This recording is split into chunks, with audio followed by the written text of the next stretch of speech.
Okay. Stream is up. Time to finish the game.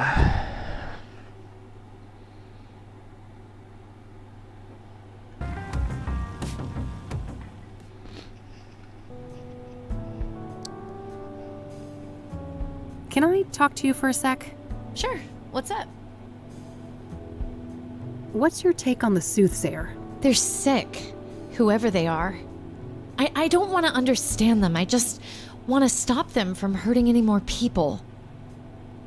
So, Deborah Sinclair, how do you think she ended up crossing paths with the soothsayer? I don't know, but the cabin had no signs of a break-in, right? She probably trusted her killer. Most likely, yeah. What do you think about Jane Doe, the burned woman? Oh, what an agonizing death. It makes me wonder if the soothsayer had some kind of personal vendetta against her. It's possible. The other murders were relatively quick and clean in comparison, weren't they? Yeah, quite a risk too, right? Doing it in a public place and everything? Good point. Seems like an escalation. But then again, most serial killers grow bolder with each kill, don't they? I guess so. In any case, learning Jane Doe's real identity should be key. Agreed. What's your theory on the deacon? Reverend Winters said that he set up Faith Cyrene with an apartment, right? Well, she probably got close to him just like Eric and then had him killed. The question is how? It clearly looked like suicide by hanging. Yeah, that's a tough one. I can't imagine how that could happen to a devout Christian like the deacon. What do you think happened to Eric Holloway? From what we learned from Rachel, Faith Cyrene had her claws in him, didn't she? It definitely seems like Faith is the killer, but maybe there's more to it. Yeah. Eric was murdered on a roof too, just like Lucas.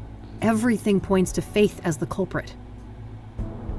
Any thoughts on the first victim, Rose Taylor? Not sure, but that affair that she had with an Engstrom patient sounds suspicious, right? Yeah, it wouldn't be surprising if this lover of hers was involved in her death. What's your take on Rachel Wang, Eric's neighbor? From what I know about her, she seems like a really troubled person. I hope she can get the help she needs. How do you think Tabitha Caldwell fits into the case? Hard to say, but everything we have on her is circumstantial, right? So she could easily be innocent in all of this. I guess so, yeah. What are your thoughts on the Engstrom patient that Rose had a relationship with? Well, I'd say it's an odd coincidence if it has nothing to do with her murder. Agreed. Let's hope we can get to the bottom of who this mystery patient is soon. What's your opinion on that Faze guy? Well, drug addicts aren't the most reliable witnesses, are they? We should probably take some of the things he told you with a grain of salt. Yeah, that might be for the best. What do you think about Victor Cooper? Well, from what you told me, he sounds like a dangerous person. We have to be careful if we decide to go after him. What are your thoughts on Faith Cyrene? Well, she must be a ruthless woman, butchering Lucas like that. I'm guessing it wasn't her first kill. She knew several of the murder victims. And even if she didn't take them out personally, she's gotta be a major accessory. Probably, yeah. I wonder who's in charge, though. Is Faith Cyrene calling the shots, or is it the ranger guy? Good question. It could even be someone else entirely. I don't think we know enough to say for sure. All right, that's all. Okie dokie.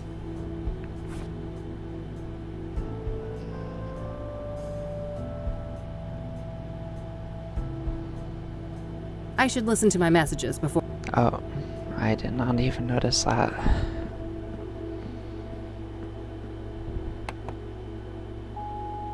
Hey, it's me, Josh.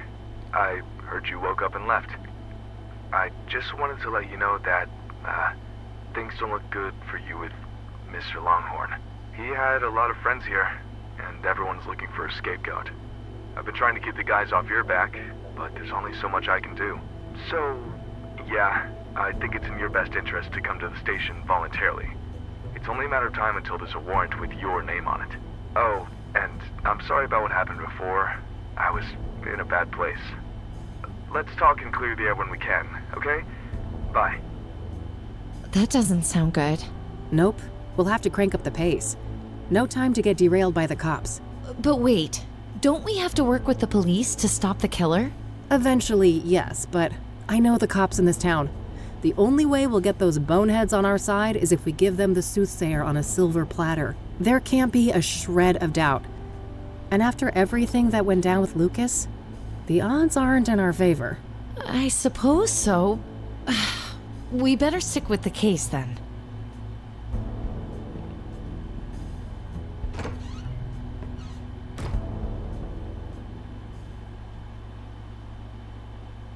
Okay, I think the crash site should maybe be the first place to visit.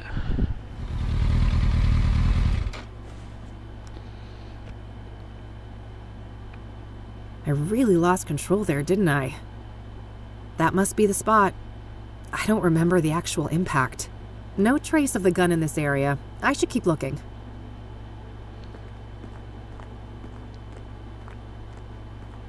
Nope, no gun here.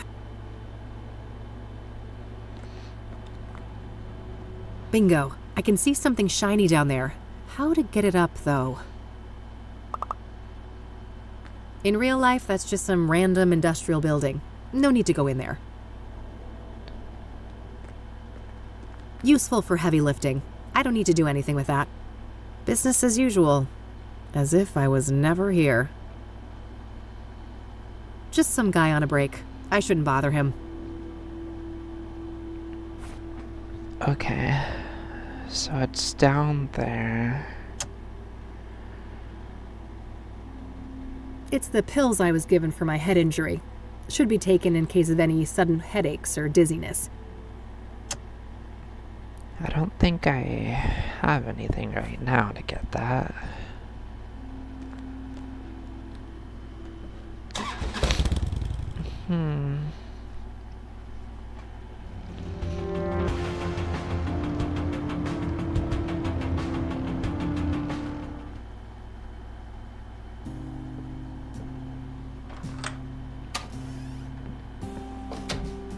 Good thing I still had my spare key.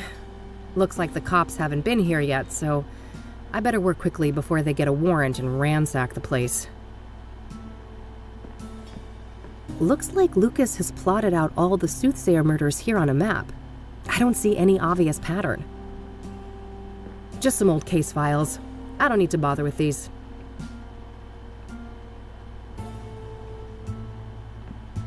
No gun, as expected. This is where Lucas would keep his revolver. There are some spare bullets in here, though. Better take some. Alright, that should be plenty.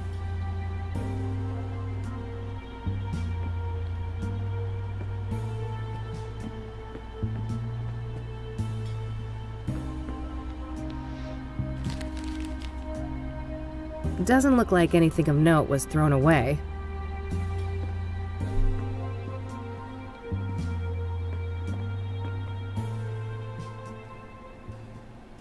Lucas's address book. I can cross-reference it with my notes. I don't need to look that up. I don't need to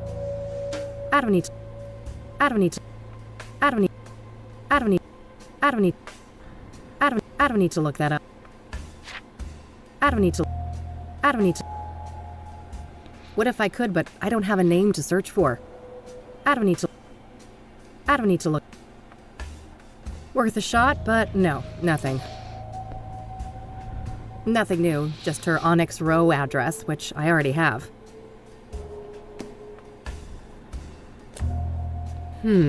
Looks like Lucas received a few messages on this pager recently. I believe this model can only display numbers.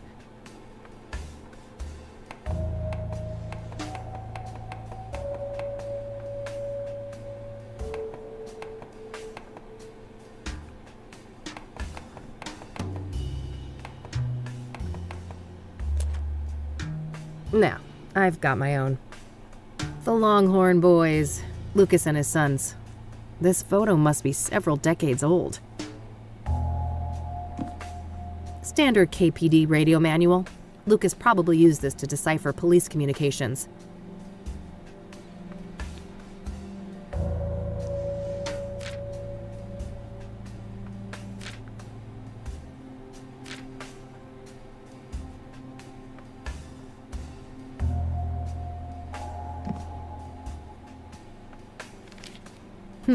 Weird note.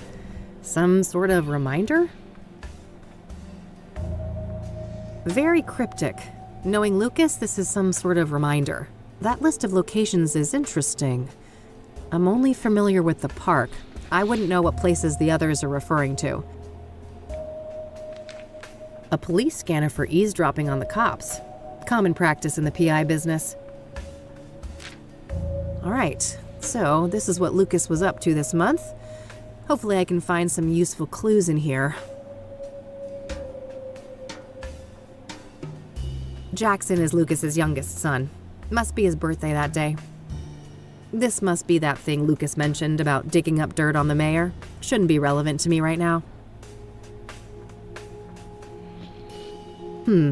I remember this JK person from when I worked here. They're a police informant. I don't know their real identity though. Probably worth trying to learn more about them. Looks like Lucas had a meeting with JK here on the 18th. That's a few days before he approached me about the soothsayer. That's the day when Lucas came to me to ask to team up. I wish I'd taken him up on it. Looks like some meeting related to Lucas's ex-wife. I doubt that's relevant to me. That was the night when he died.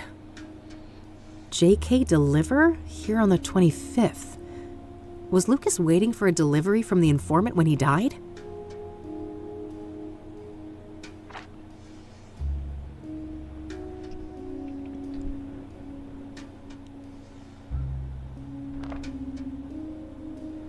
Still just the initials, but a number for JK is listed here.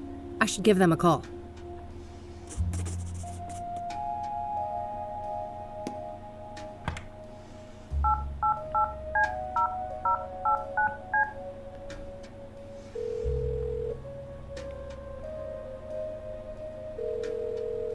You have reached a numeric pager system. Please enter up to 12 digits and end your message with the pound key. Oh yeah, now I remember. Lucas used some kind of secret pager code to arrange meetings with his informants. I shouldn't try to leave any messages here until I'm sure I've cracked the code. Hopefully some of the clues here on the desk can help. All right, I think that's everything. I'll gather up all the clues and see if I can make any sense of them. All right, so I know that Lucas used some sort of pager code to set up meetings with his informants, including JK. My objective should be to crack the code and then send a message to JK posing as Lucas. All of the coded messages seem to begin with 1011. I should start by figuring out what those numbers mean.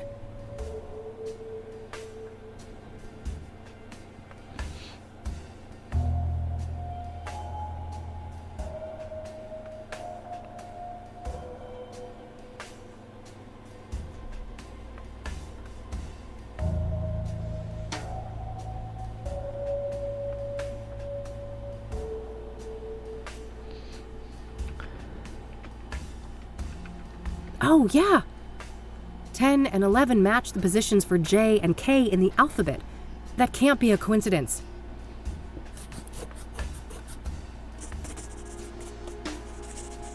The same letter mapping doesn't seem to be applicable to the rest of the messages, though. The second part must be encoded differently then. First, there's a simple initial prefix to determine the sender, and then some other Police representation code. of the message itself. I should try to craft a message for JK now, requesting a meeting in person. I'll set a goal to arrange a meeting at 2 p.m. in the park, but I'll probably need to send multiple messages to convey that.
I can't transmit that to the pager. This model can only receive numeric digits, 0 to 9.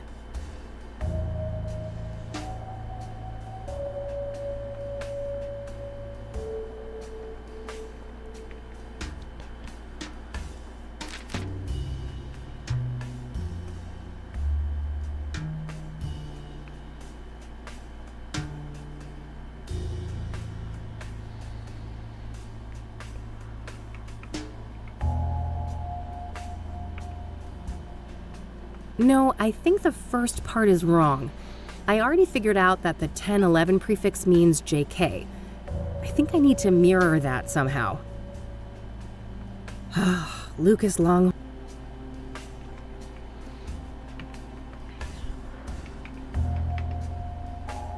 Sure, the incoming messages start with 1011, but I'm not sure Lucas would use the same prefix in his responses.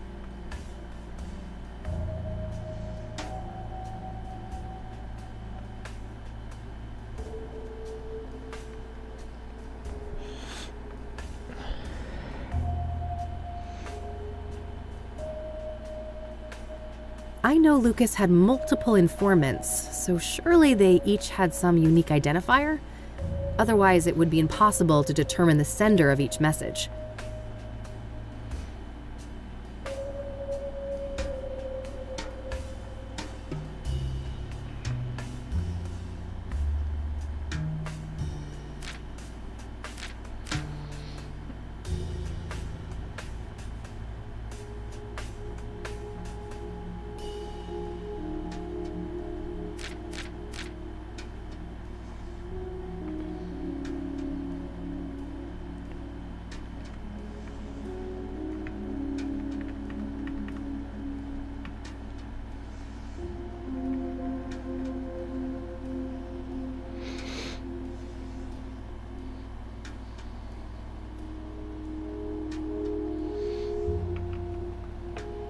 No, I think the first part is wrong. I already figured out that the 10... Lucas Longhorn. LL. 1212. Yes, 1212 would represent LL, Lucas's initials, in the same way that 1011 corresponds to JK. I'm not sure about the rest of the message, though. Yes.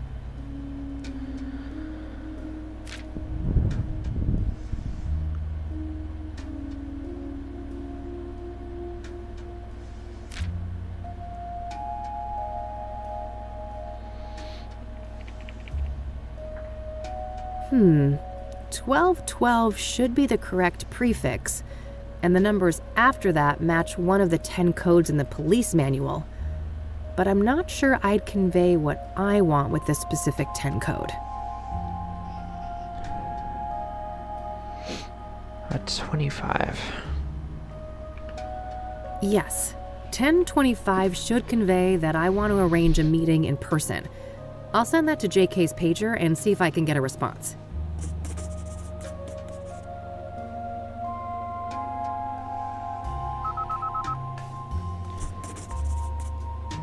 Got a response. 10-4. That must mean acknowledged.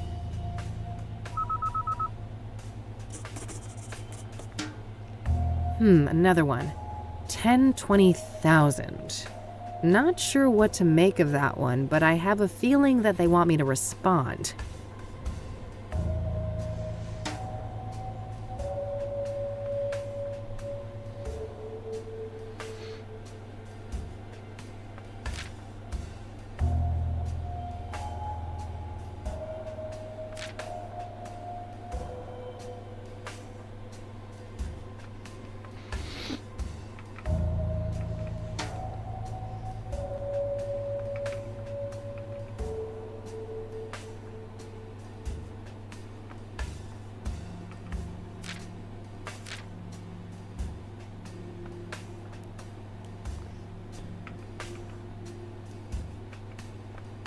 Yes, 1212 would represent LL, Lucas.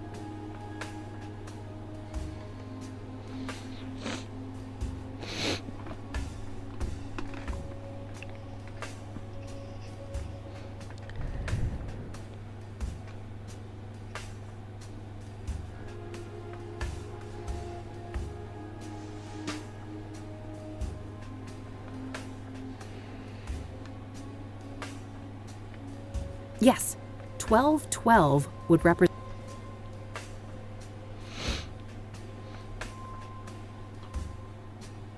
Yes, 12. X is 24, but...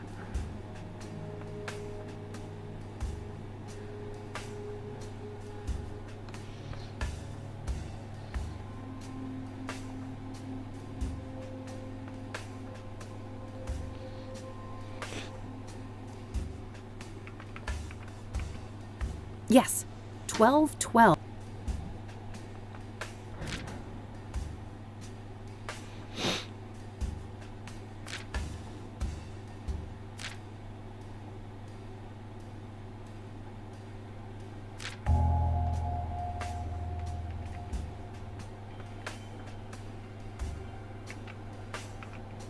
Hmm. 1212 should be the correct.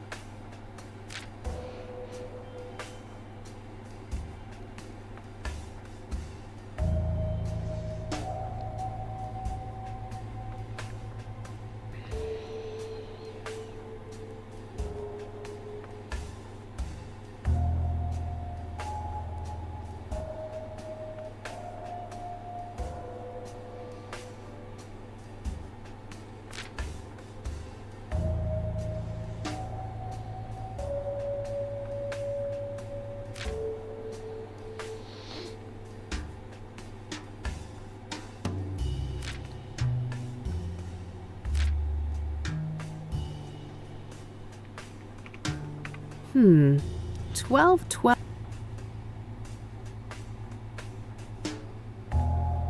Hmm. 12.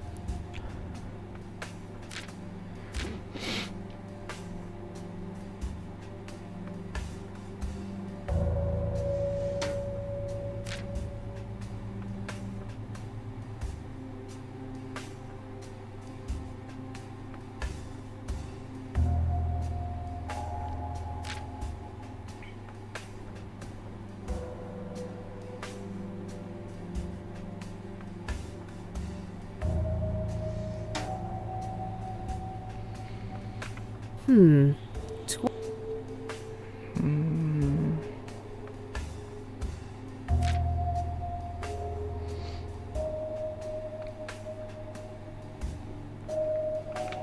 Hmm.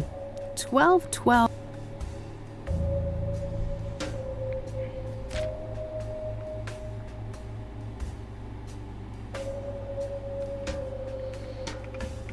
Hmm.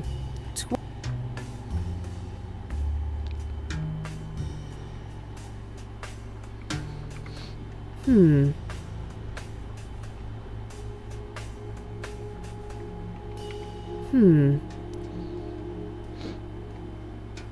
Hmm.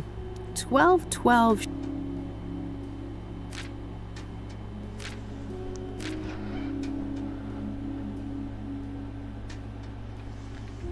You'd think it would be 1020, 1212. and then you'd put the actual location.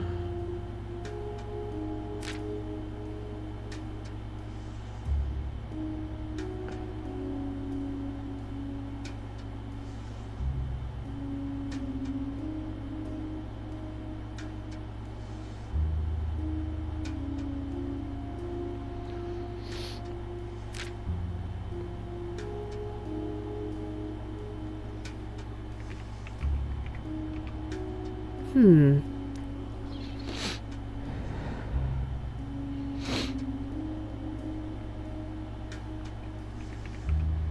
Hmm. Hmm.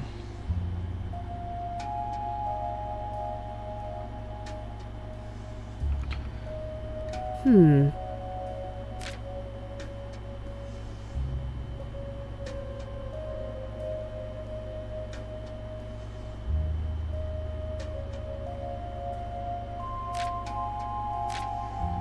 I'm so confused.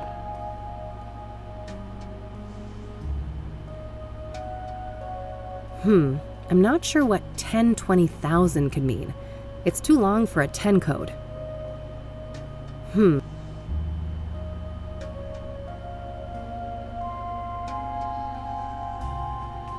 10-4, a simple acknowledgement. 1064 should mean message for local delivery. Probably refers to whatever Lucas was waiting for JK to give to him.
You'd think?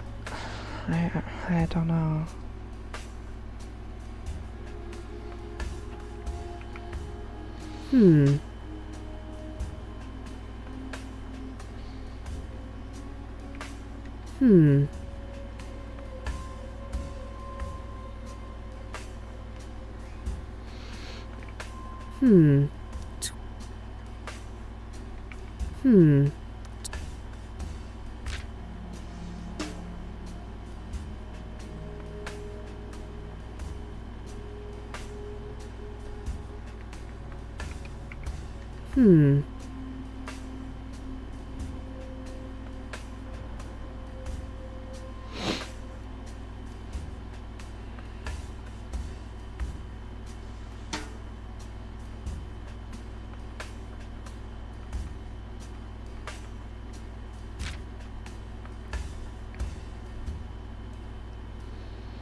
Yes, 1212 would represent LL, Lucas's initials.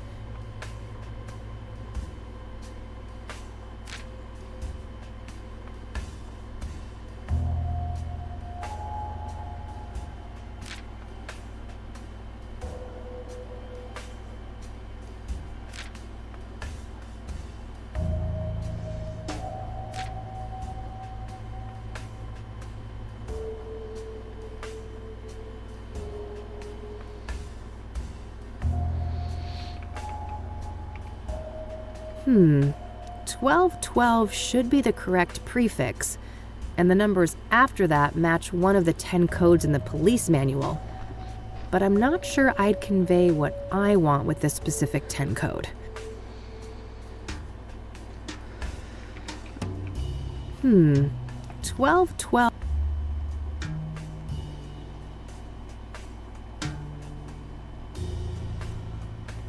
Hmm. 12.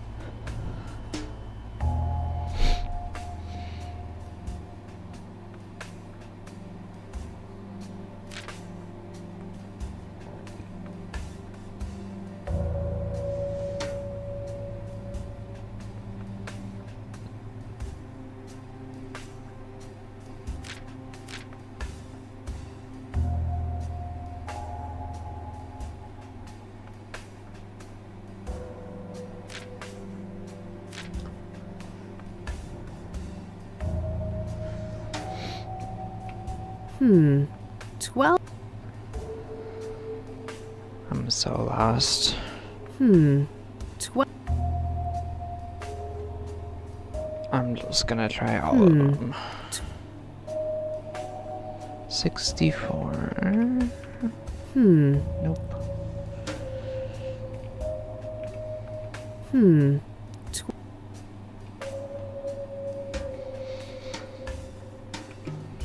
Hmm. 12. 12. Hmm. 12.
What?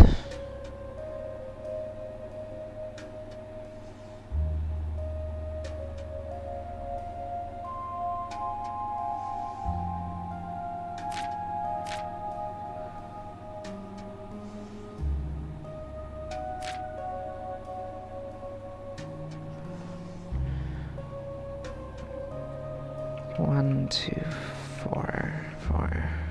Yes, 1212 would.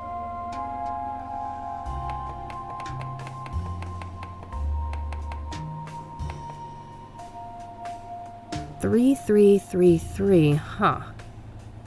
That's different from the other incoming messages. I'm not sure what it means. Oh, that's crazy. Okay.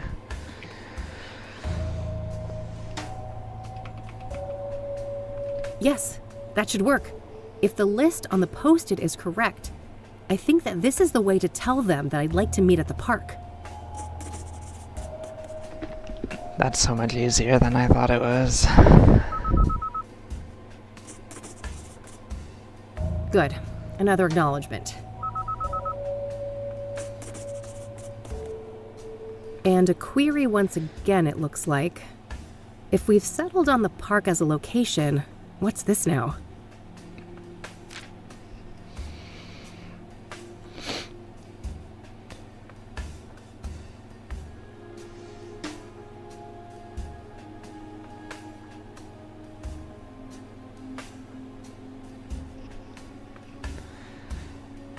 Okay.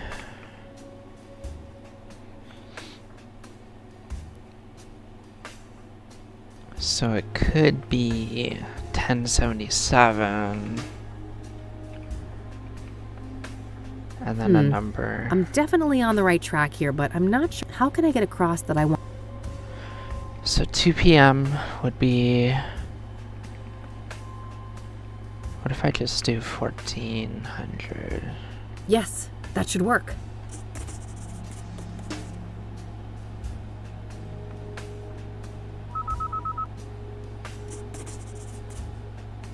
$10.76. IE en route. Perfect. I should head to the park and try to find JK.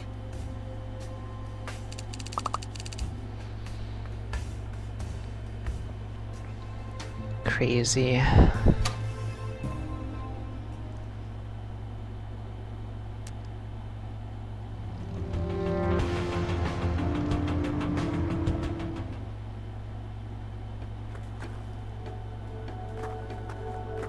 Hey there.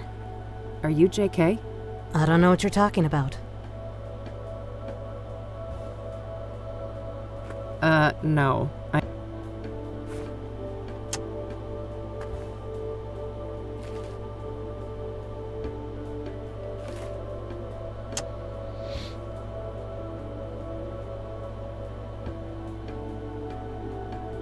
I don't want to show that to her.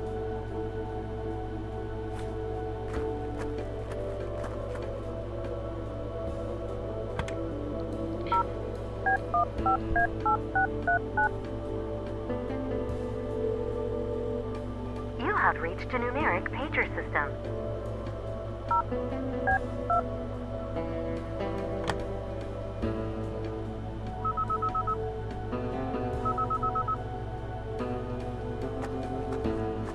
Let's cut the charade. I heard that thing beep in your pocket. You're JK. That's so. Who am I talking to? I'm Kathy. Lucas couldn't be here. He sent me on his behalf. No, he didn't. We both know he's dead. All right. I guess you caught me. Why'd you even come if you knew I wasn't him? Wouldn't you? Part of me wanted to believe the poor bastard faked his own death. I wish. I was there when he died. A suspect, killed him and I nearly caught her. She? It wasn't Andrea Hall, was it? No, at least, I don't think so. This woman used the name Faith Cyrene. Who is Andrea Hall? A senior at KCU. Lucas asked me to trace a motorcycle for him and... And what? No. Damn it. I've already said too much. We shouldn't be discussing this. Look, the damage is done. You already gave me a name. If I wanted to rat you out to the chief or whatever, I could. Oh, honey. I'm not trying to protect myself. I'm looking out for you. Me?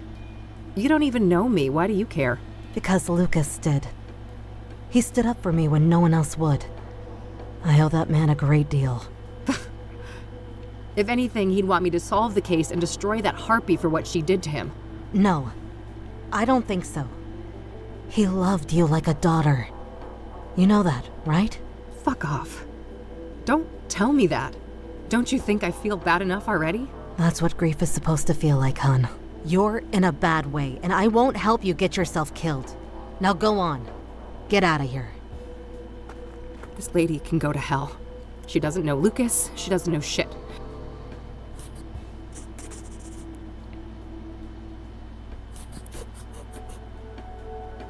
At least I got a lead out of this. Andrea Hall, whoever she is. Guess it's time to head over to the university.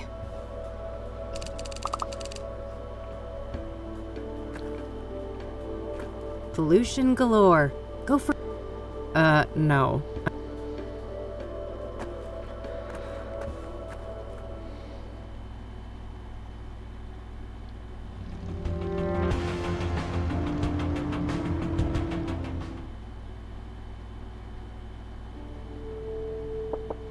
Come in. Yeah. Hey there. I'm looking for Andrea. Is this your idea of a joke? No? Why do you say that? You don't recognize me, do you?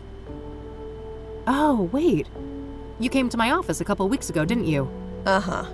I needed your help with my missing roommate. You can probably guess her name. Oh. Small world, eh? Better late than never. I still can't pay your greedy PI fees, though, so you might as well fuck off again. Sorry about that, but I'm running a business. Another case led me here. I'm not looking to get paid. I just need a few moments of your time, if that's okay. Figures. Well, fine. Come in then. Thanks. What's your name again? Rebecca Dawson. All right. I'm Kathy, but I guess you know that. I do. Let's talk. What do you know about the soothsayer? Just what's been reported in the media. So far, I haven't read anything that would connect the case to Andrea, so I've tried not to obsess about it. What do you know about Deborah Sinclair? No more than what's in the papers. That goes for the other victims, too. What do you know about scrying mirrors? Hardly anything, beyond the obvious connection to the soothsayer. Are you familiar with the King of Kings Catholic Church? Never heard of it. Do you know the Azure Sky Motel? No, I don't know that place.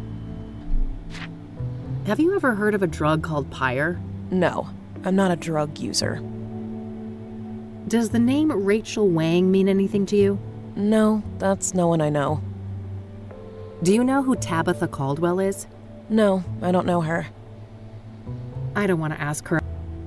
Do you recognize the name Corey Finnegan? He also goes by the moniker FaZe.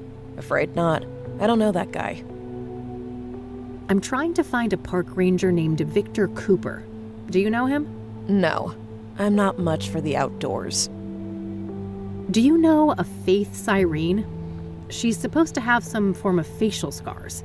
Nope, I'd remember a person like that.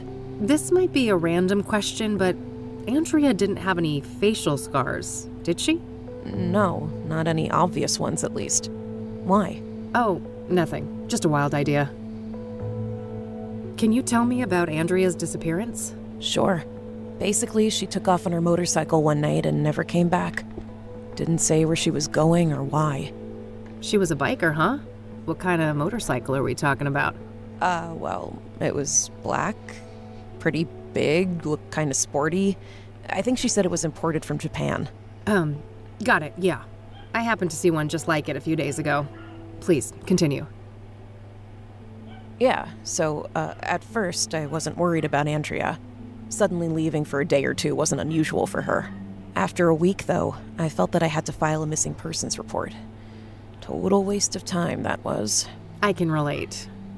Cassidy cops aren't a reliable bunch. And then you reached out to me? Yes, tried every PI in town. Maybe I was naive to think I could afford any of them, but I felt I had to do something. That plan obviously didn't pan out either. Weeks passed, and after a certain point, I had to let things go. There was only so much I could do. How long has Andrea been missing? About a month, I think. Wait, so she disappeared around the end of April? Sounds about right. Why? That's when they found Jane Doe, one of the soothsayer victims. Oh, yeah, I read about that, but the age is wrong. Andrea's 22, and the paper said 18. Rebecca, there's a margin of error. The later paper said early 20s. Oh, no. How could I be so blind? It's her. It's gotta be her. We don't know that for sure, but yeah, things don't look great. Andrea is not a local, is she? Far from it.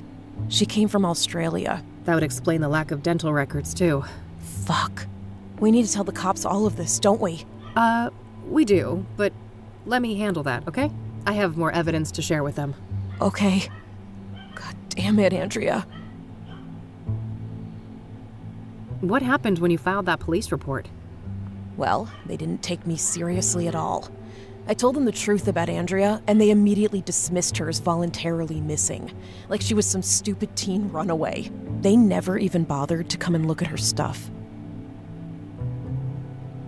So Andrea has had a tendency to disappear from time to time? Yeah. She's been known to hang out in some sketchy circles. People who like to party hard, if you know what I mean. Ah, drugs were involved? Yes. All kinds.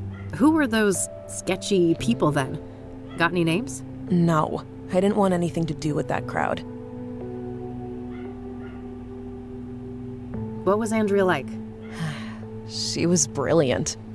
A born engineer, obsessed with technology, computers, and tinkering with all of her little gadgets. But she wasn't weird or awkward like so many smart people are, you know? She understood people. She could explain the most complicated things so anyone could understand. Sounds like a woman with a bright future ahead of her. I have a feeling it wasn't all sunshine and rainbows, though. No, she had a self-destructive side, too.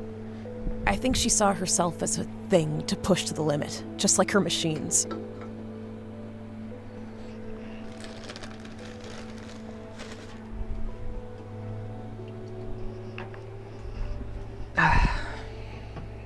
Okay, can you elaborate? Well, she didn't care much for her health. It felt almost like she found it insulting to be limited by a human body with all of its inconveniences. Experimenting with drugs was a part of that, I think. I see. So, Andrea had a drug problem, did she? She used drugs, yes. She wouldn't call it a problem, though. She'd say she was in full control, and that narcotics were tools like any other, or instruments to improve performance and expand the mind. And do you agree with that? For a superwoman like Andrea? Maybe.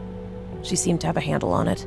But I mean, she had a whole circle of junkie friends, and I have no idea what messed up things they were doing off campus. And you don't know anything about these junkie friends of hers?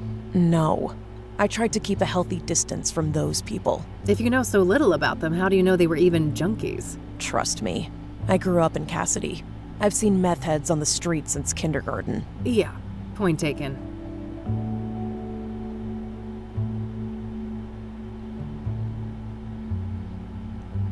I know this is difficult, but we need to talk about the possibility of Jane Doe being Andrea.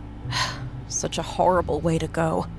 I wish I had anything useful to say about it. So nothing you know about the murder connects in any way to Andrea or her habits? I don't think so. Sure, she went to Constance Hill from time to time, but so does every other college kid, right? I guess so, yeah. So you're not aware of anyone in particular that she'd hang out with there? No one comes to mind. Sorry.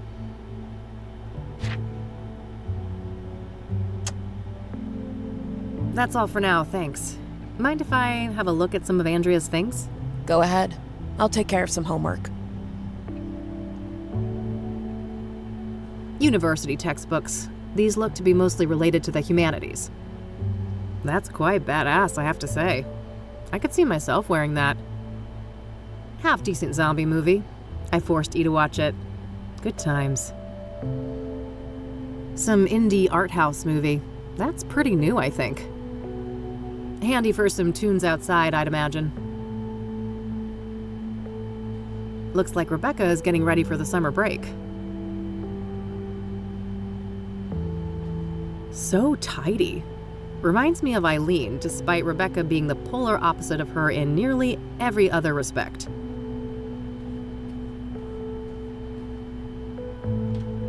Clothes and motorcycle accessories. I don't see anything out of the ordinary.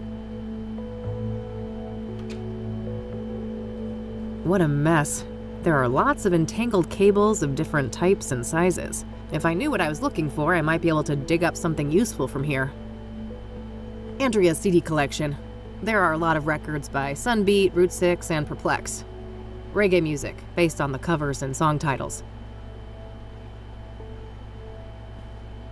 Remind Mom to clean Dreddy's terrarium.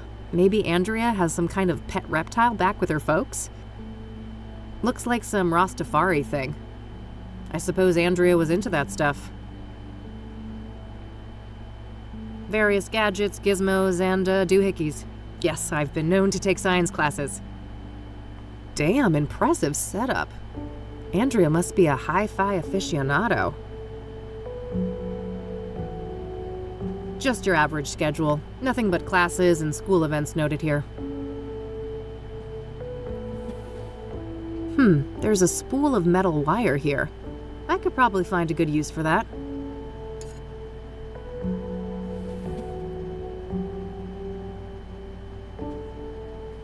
Looks like Andrea was taking something apart here. A hard drive, I think. I hear magnets like these are quite strong for their size. Might come in handy. Got it.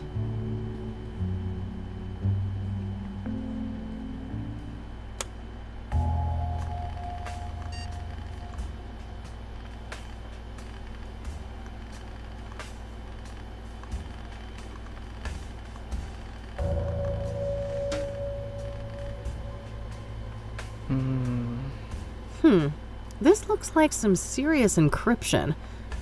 I better head back to the office and see what I can learn about that.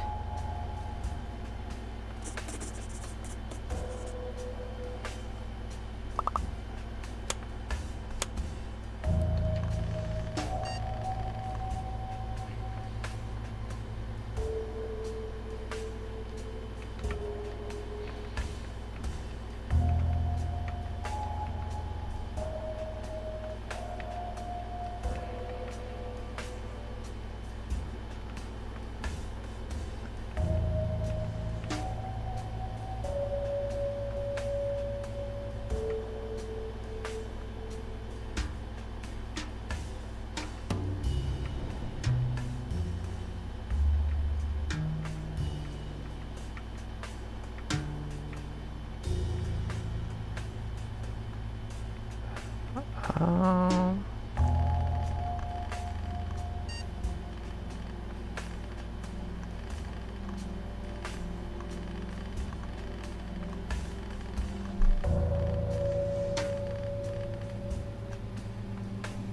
Yeah.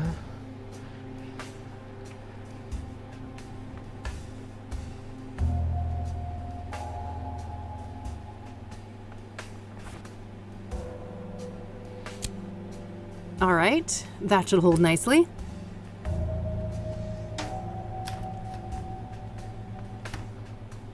Now I can grab the gun.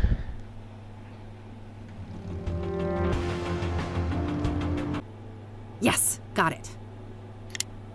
I've reloaded it too. I'm ready for action now. Perfect.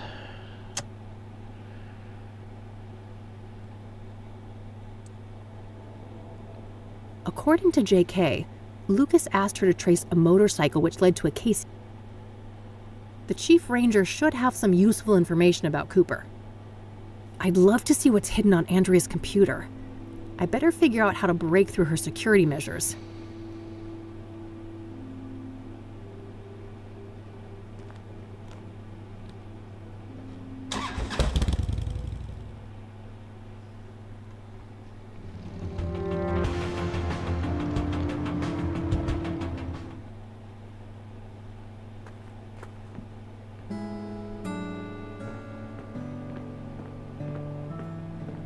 Hello again, I'm back.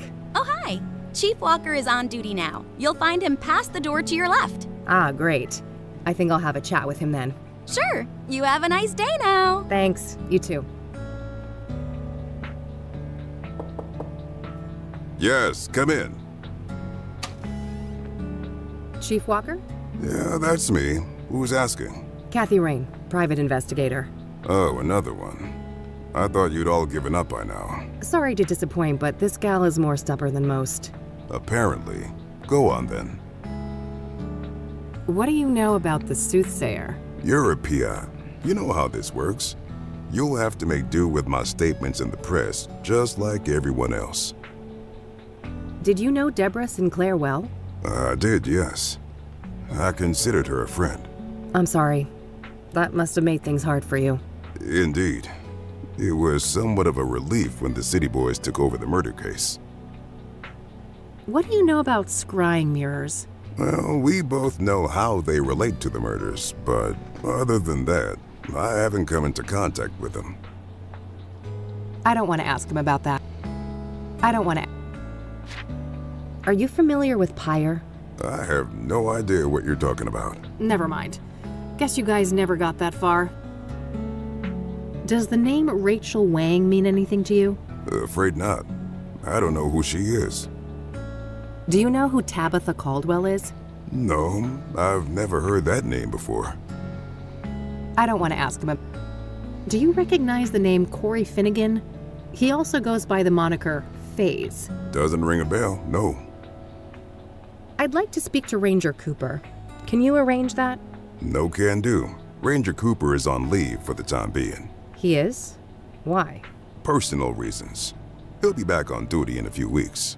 I can pass on your details if you wish. I can't wait that long. Surely there's no harm in providing his phone number. I just need to speak with him. No phone, which is the case for all of our resident rangers. Resident rangers? That means they all live within the confines of the park, right? Yes, I suppose it does. But you shouldn't try to go find him, miss. What's stopping me, Chief? Bear Creek is public land, isn't it? Technically, yes. Just don't harass the poor man, will you? He's been through enough. What's that supposed to mean? Never mind. I'm getting too old for this shit. Do you know a Faith Cyrene? She's supposed to have some form of facial scars. No, I don't. That's not a familiar name. Does the name Andrea Hall mean anything to you? No, I've never heard that name before. I don't want to ask. A tea person, I see. Black or green? Depends on the mood. Yao Pan's my favorite. Heard of it? I have, but not until I started doing research on Deborah Sinclair. She loved that stuff, didn't she? Ah, of course. Yes, indeed. She's the one who introduced me to it. Are you an avid hunter? Of course. In my view, it's an integral aspect of being a ranger. Nature is riddled with death, you know. Eat or be eaten. And we shouldn't lose sight of that. I found one of these things lying around. Oh, yes. I'm quite pleased with the turnout. Waving that around isn't gonna do me any favors. Thanks, I'll be going now. Alrighty then. Good luck. I should see if I could find out where those resident rangers live. Maybe something in this room can help. Looks like a map of the immediate surroundings here in Bear Creek. Various points of interest are marked out. Ah, there's the ranger accommodations. It's not that far of a trek from the nearest parking spot, so I should be able to cover the rest of the distance on foot.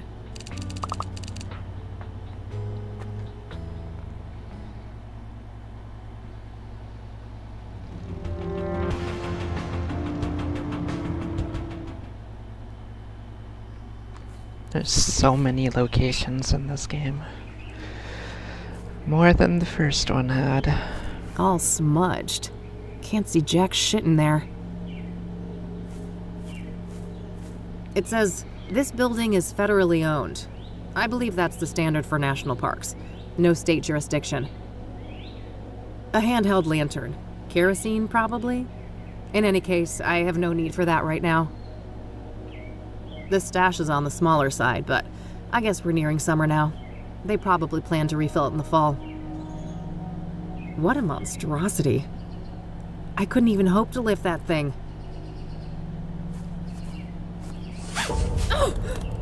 What the heck? Well, fuck. Oh, my head. This is not good. Need my pills. No!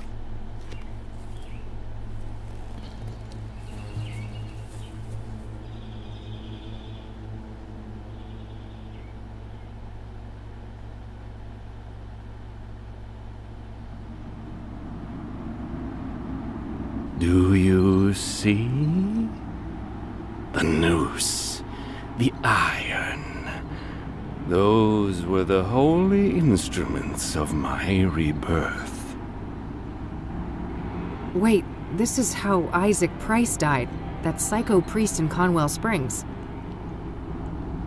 Nearly there.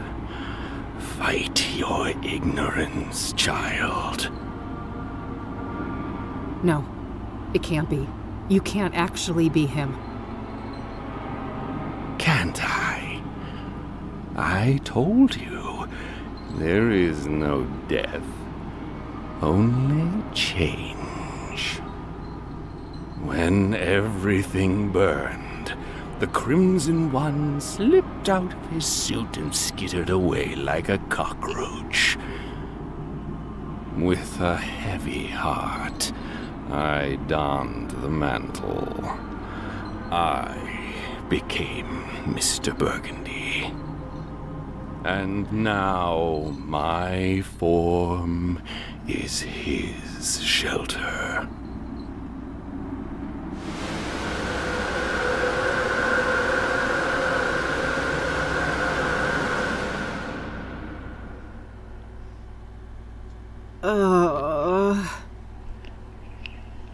Easy. Don't try to get up just yet. I don't want you to faint on me again. Oh, it's you. Tom, was it? Yes. My name is Tom Ward. But for the longest time, my name was taken from me. And in its place, you were only given a hue of red. You're the Crimson One. Yes. When you burned the threshold, I was set free. I'm ashamed of my past, and I wish to make amends. That's so? Why should I believe anything you say? You put me through hell in 1995. Things were out of my control. You don't wear the suit wears you. You can stretch it, bend it, but if you go too far and rip the fabric, you rip yourself. I see you haven't lost your penchant for nonsense metaphors. At least you're not fucking rhyming again. There's the Kathy we all know and love. I was afraid I had lost you there for a while. I'm still me. Not that that got me anywhere. I'm broke and brain damaged, my friend was killed, and I'm chasing some of the most dangerous people on the planet. Dangerous indeed. Which is why I will urge you to reconsider a cooperation.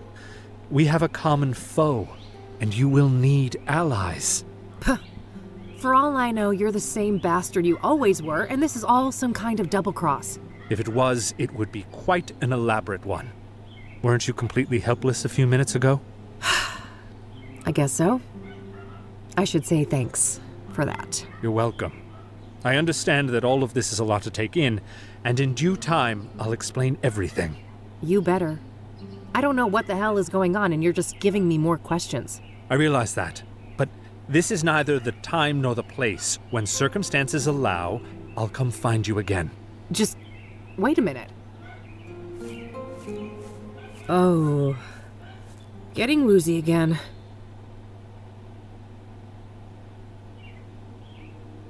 All right, I think I'm okay now.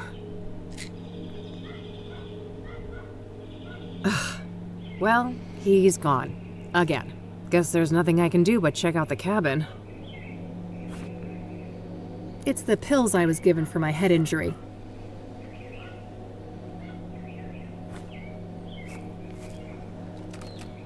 Locked. What a shock.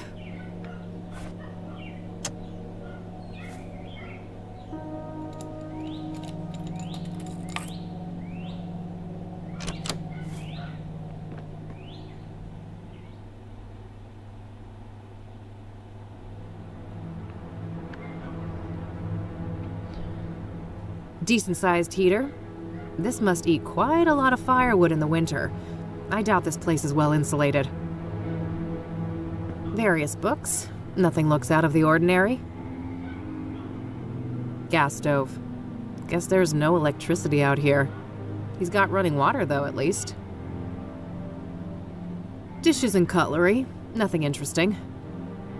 I think that's a paraffin lamp. Probably a useful light source in here after dark. A case of something. Beer, maybe? Must have been used recently. This floor is spotless. Well, either that or Cooper doesn't spend much time here. Probably for that high shelf with potted plants.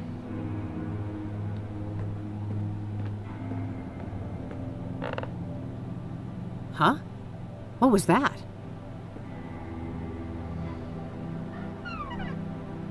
A secret compartment. There was a hand-drawn map and also some kind of document in there.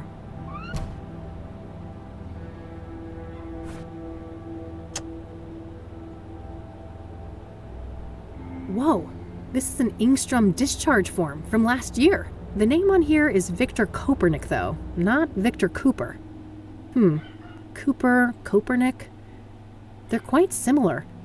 Maybe he changed his name after they let him out? The timeline fits perfectly with Rose's affair, too. This guy has got to be her secret lover.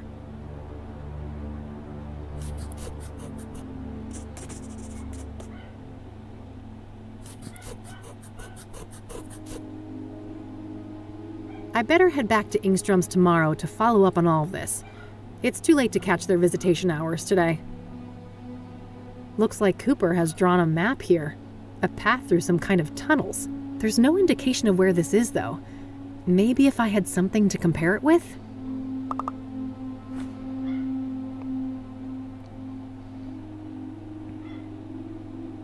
A sack of potting soil. I don't need to mess with that. A gardening spray can for watering or applying pesticide. Military style. Maybe he used to be in the army or something.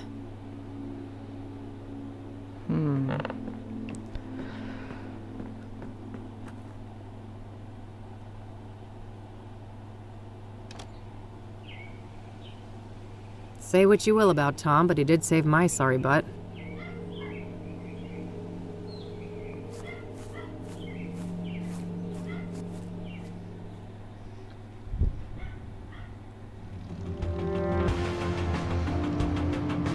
Now where?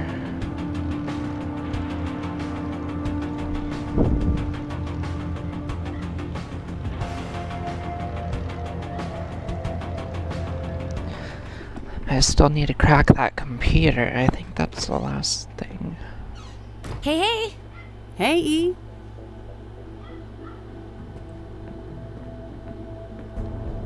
Can I talk to you for a sec? Sure, what's up?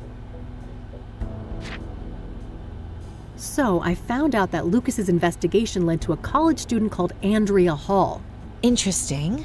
What's her link to the case? Well, apparently Lucas was tracing a motorcycle tied to Andrea.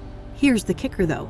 The description of the bike sounded identical to the one that Faith Cyrene escaped on. Huh. That's a clear connection between this student and Faith, then. Keep me posted. Do you know anything about hard drive encryption? A little, I suppose. What are the specifics? Basically, the whole computer is encrypted and it prompts a password when I boot it up. Is there any way to bypass that? Oh, that's tough. Maybe the computer book I bought for the office last year could be useful? Oh, right. Remind me, where did we put that? It's on the shelf behind you, Kathy. All right, that's all. Okie dokie. Ah, here's the book Eileen mentioned. Excellent. There are a few pages about the type of encryption I saw at KCU.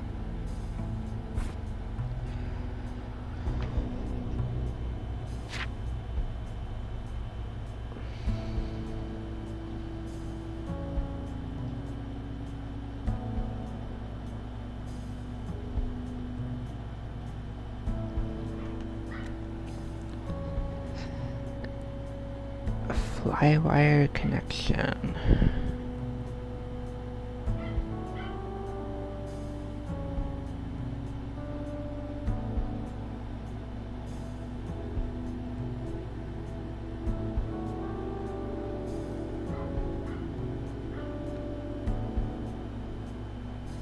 It's too soon for that part. I should focus on the earlier steps.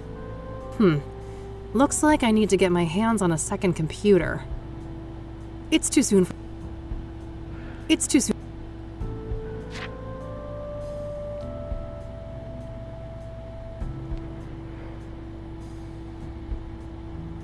It's too soon for that.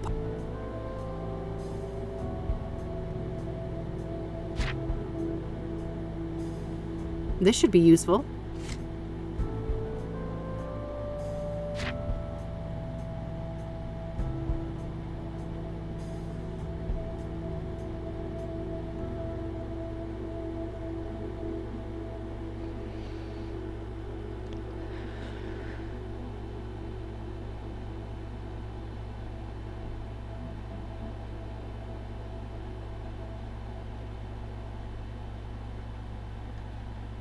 First things first, I need another computer. Eileen's laptop. She's using it to hack into Faith Cyrene's cell phone. The computer book outlined a technique for using a second computer to crack hard drive encryption. This laptop might come in handy for that. I could ask E about it. Can I talk to you for a sec? Sure. What's up? Hey, are you using your laptop right now? Yeah, but I'm almost done. Do you need it for something? Yep, it's for a thing at KCU. Won't take long, I think. Sure. Go ahead. Just bring it back in one piece, will you? It wasn't cheap. Why? Have I ever? Yes! 4 times! Fair enough.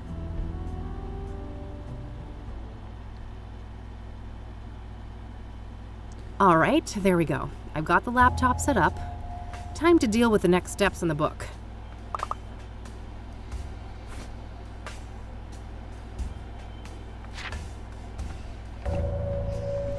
Okay. So I need DMA.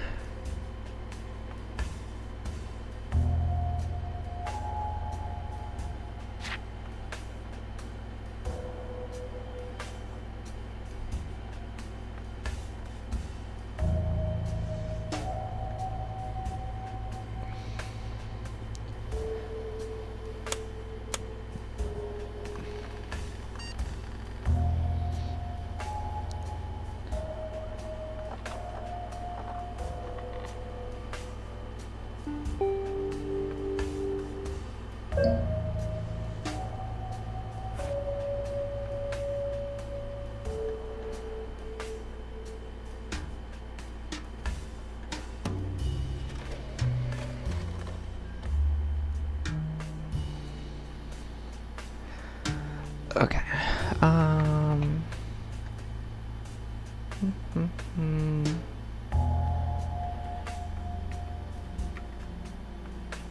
TMA mode enabled.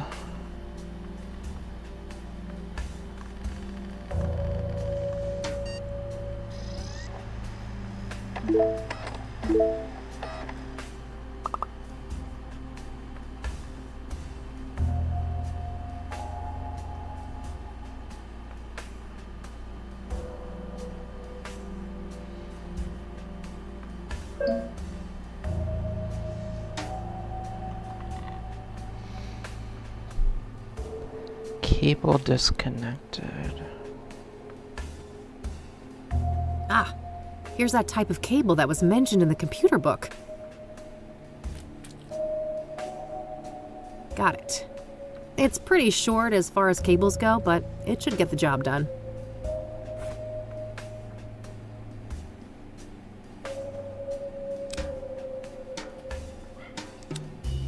All right, all hooked up. All right, I should be done with all the setup for the hack now. Coming up next, capturing the password. I should have a look in the next section of the book.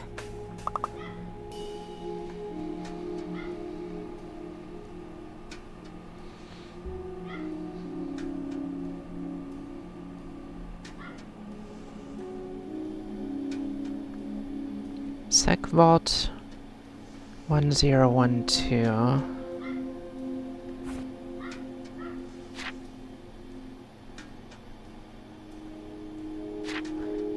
So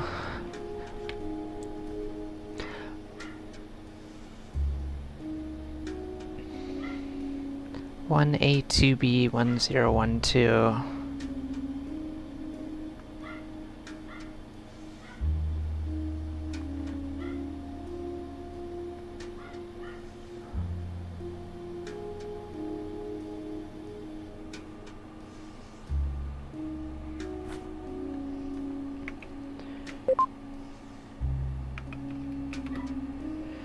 One zero one two.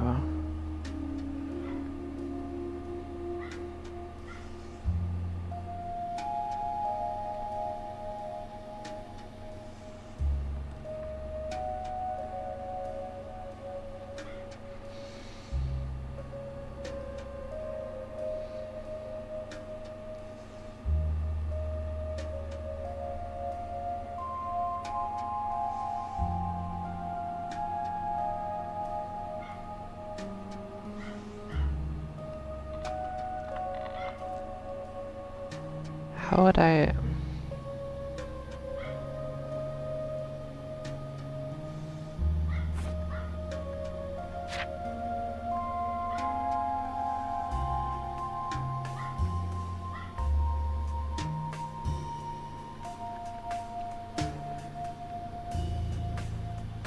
When it's in progress.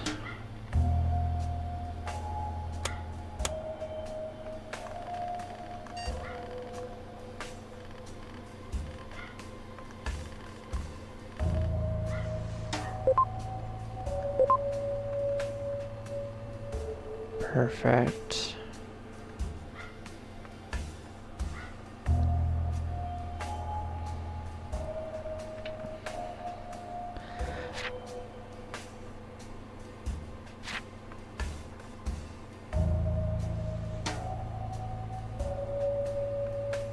Memory chip serial numbers in the BIOS.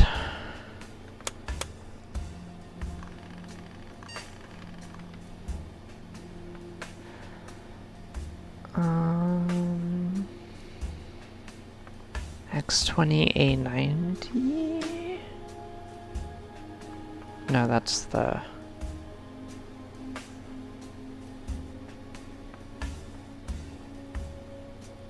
Would it be that?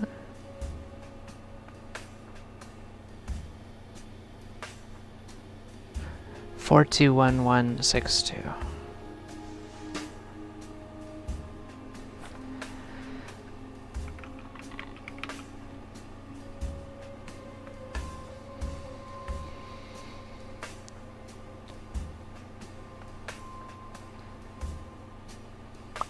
Damn. The decryption isn't an automated process. I still have to try different passwords against the encryption hash. After each attempt, the utility will spit out some information about how close I was to the right password, though.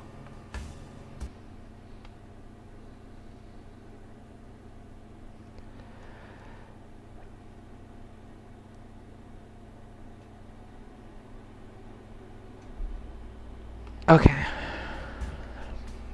We're dealing with a 7-character password, including a mix of numbers, lower and uppercase letters. I should have a look around the room. Maybe I can find some 7-letter words to put me on the right track.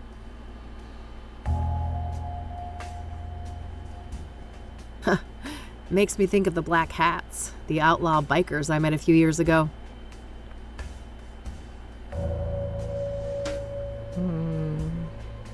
Looks like some Rastafari thing. I suppose Andrea was into that stuff.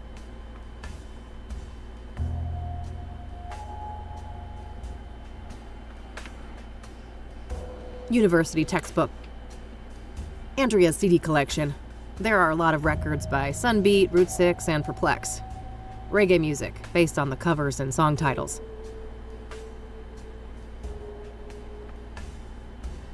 Sunbeat, Route 6, Perplex.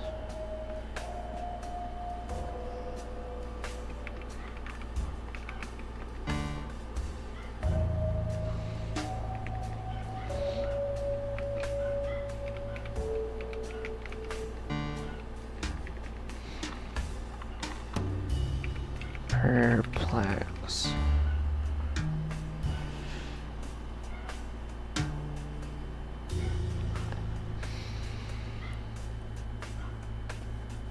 Andrea's CD collection. There are a lot of records by Sunbeat, Route 6, and Perplex. Zodkill, a classic. I could go for a monster movie and some popcorn right about now. Might help me forget about them. Zodkill?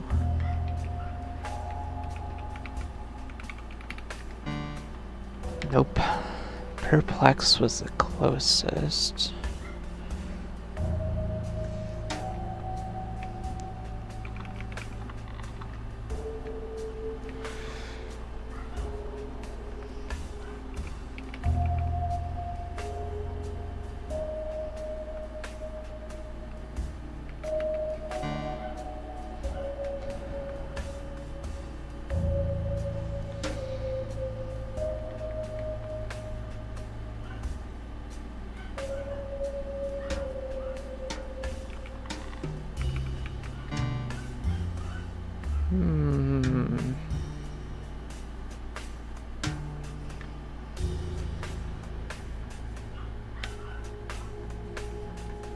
Looks like Andrea was taking something.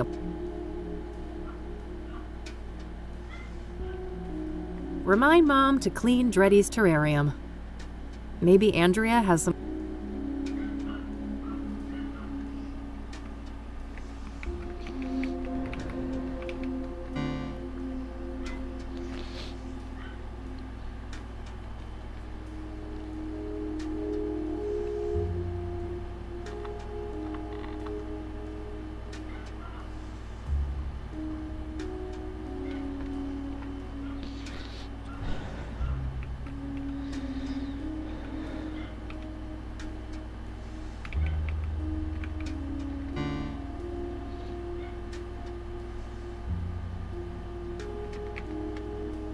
Okay, so it's not LEX. Well, one of them is the right letter, but wrong spot.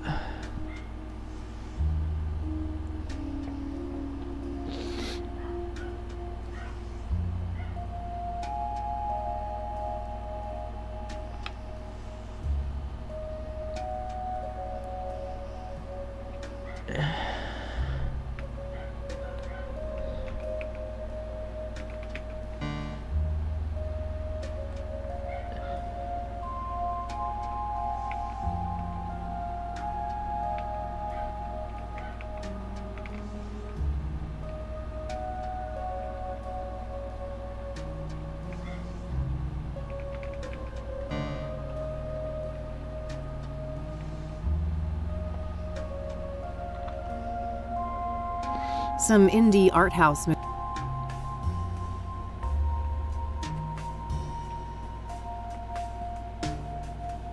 Hey, Rebecca? Yes? I don't want to ask her. I don't want to ask. I don't want to. I don't want to ask. I don't want to ask. Andrea's got a pretty chunky stereo over there. Yeah. Thankfully, she'd use her headphones most of the time. Ah, you guys didn't share a taste in music? We sure didn't. Polar opposites, more like. Andrea's got a lot of electronics, it looks like. You've got that right. Every other day, she'd bring some new little gadget. I don't want to ask. Okay, that's all. All right. I already looked.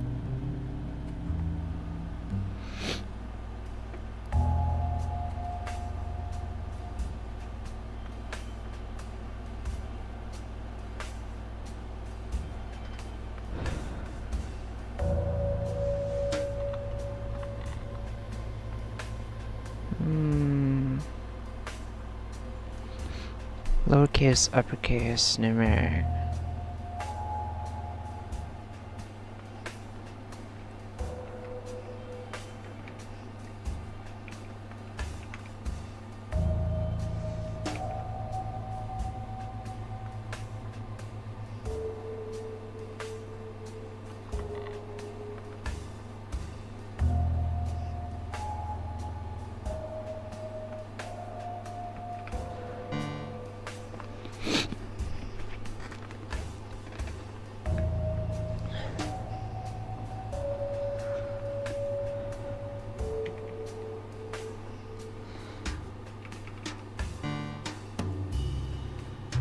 Wrong case.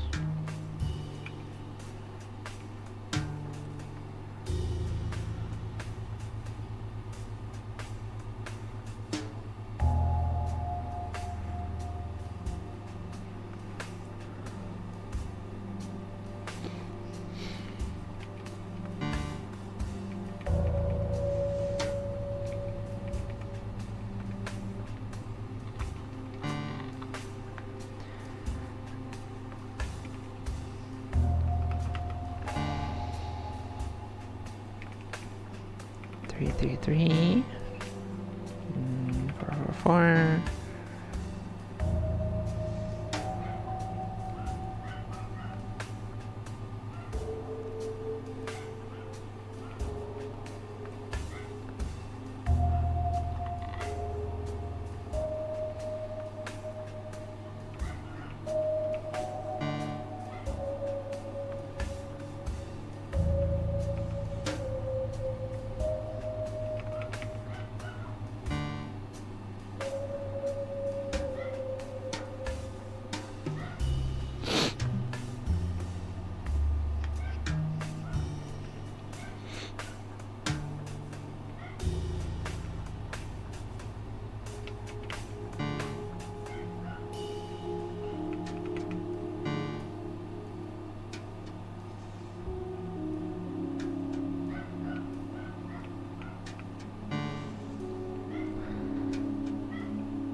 What's wrong here?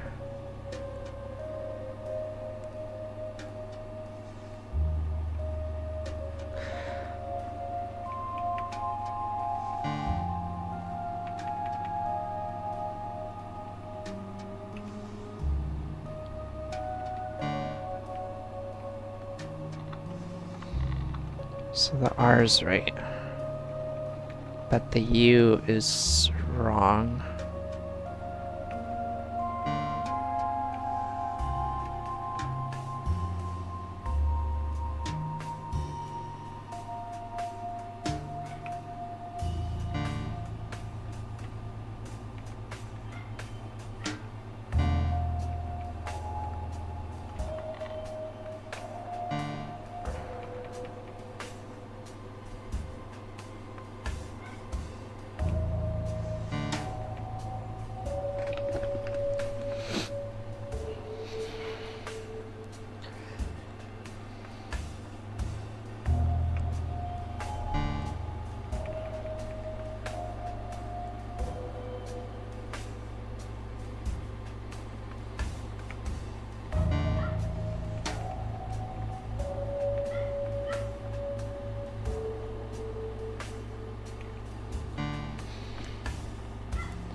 What number?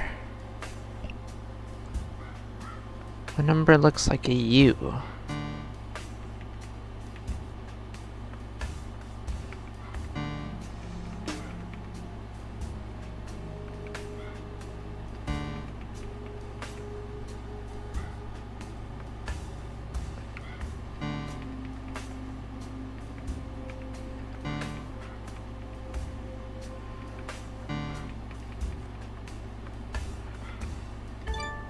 Yes! Got it.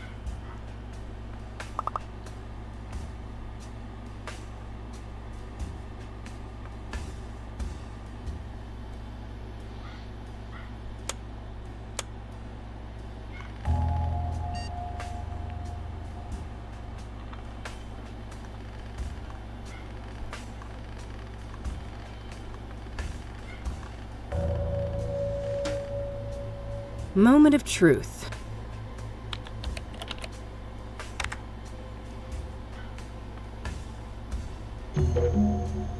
All right, I'm in.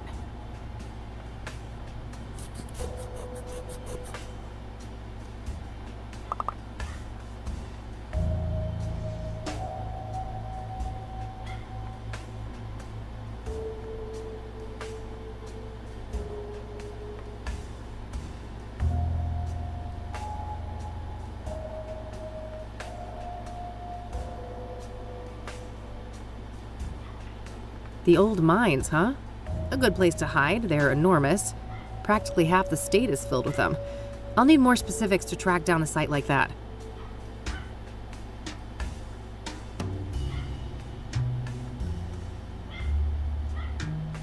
So this is the hacker that was in the newspaper.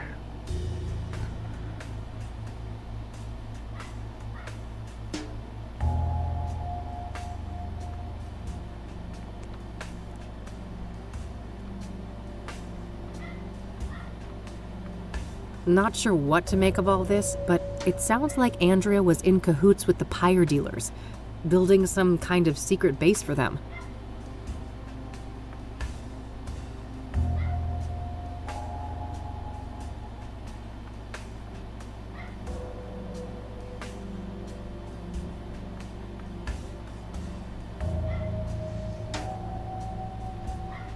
Well, that removes any shred of doubt.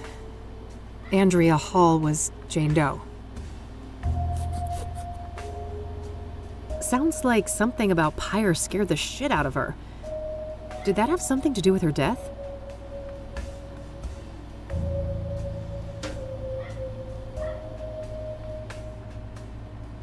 Hey, Rebecca?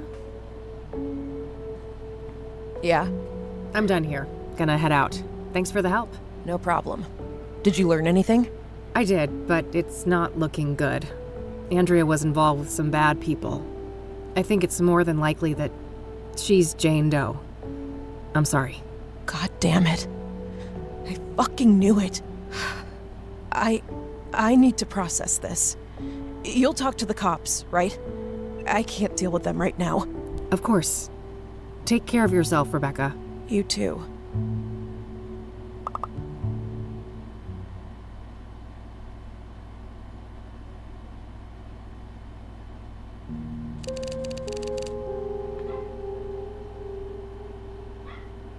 Poor Andrea.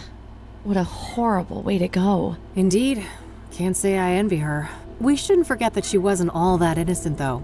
She was helping the pyre dealers and showing no remorse about it. On the contrary, she seemed excited as hell about it. Until she wasn't, right? In the last note from her, it said she was scared out of her mind. Yes. Something about pyre freaked her out, and from the look of things, that's what got her killed. Well, at least we know now they have a secret hideout in the mines. Yeah. Narrowing down that location will be the final piece of the puzzle. What about Cooper then? Did you manage to track him down? Not quite, but I saw plenty of action nonetheless.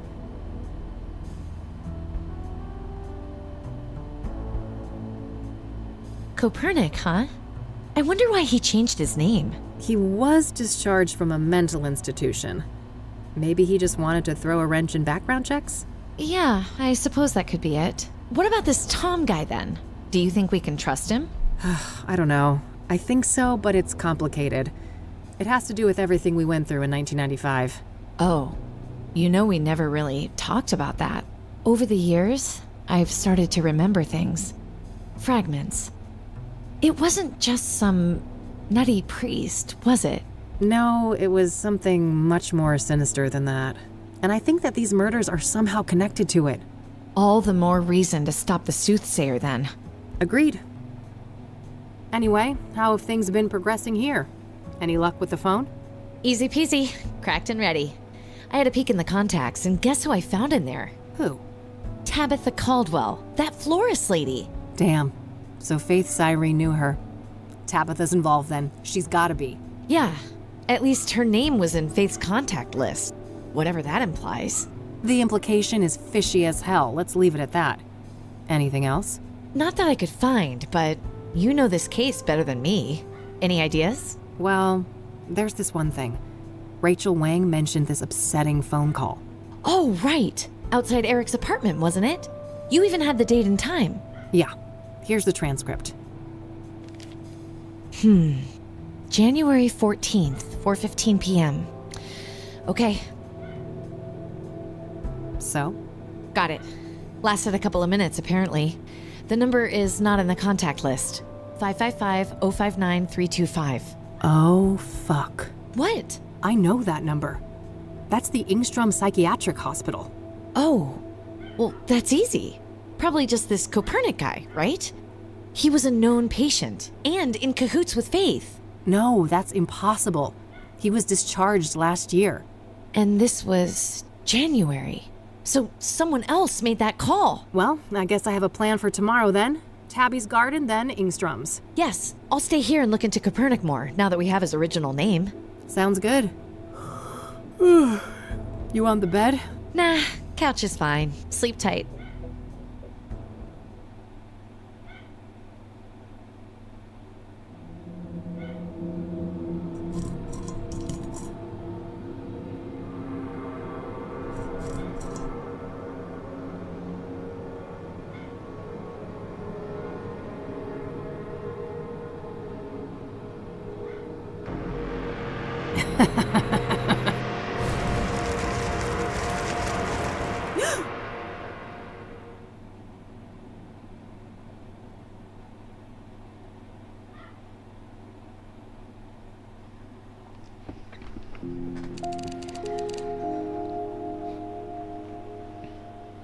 Rain again, huh?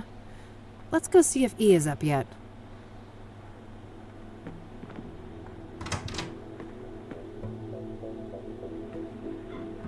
Morning, E. Hey, sleep well? Nope, but that's par for the course. You know that. Yeah, I suppose I do. So what's on the agenda for today? Tabitha Caldwell, first of all. She knows more than she's letting on, or she wouldn't be in the contacts of that cell phone. Right. Just don't underestimate her. She could be dangerous. And then there's Engstrom's, right? Yeah. Somebody called Faith Cyrene from that place and made her throw a tantrum all up in Eric's face. Yup. That was an odd one. Anyway, if you need some help, remember I'm only a phone call away. Plenty of minutes left on that cell phone, so you can reach me from almost anywhere. Ah, that's convenient. Pocket phones, huh? What's next? Robot cats? Oh, I would never. You're the best girl. You two are just adorable. Oh, quiet you. What's E gonna entertain herself with then? Victor Kopernik, I think. Yeah, sure that guy's a fucking hoot. Oh, you know what I mean, silly. Research. And maybe I can dig up what he tried to hide with that name change. Not a bad plan. Let's get to it and touch base tonight. Okie dokie.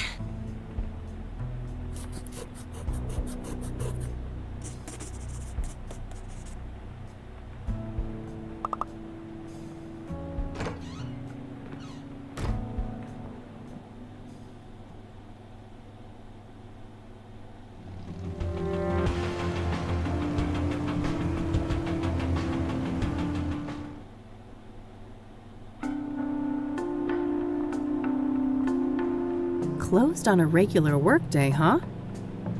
Let's pick this door open.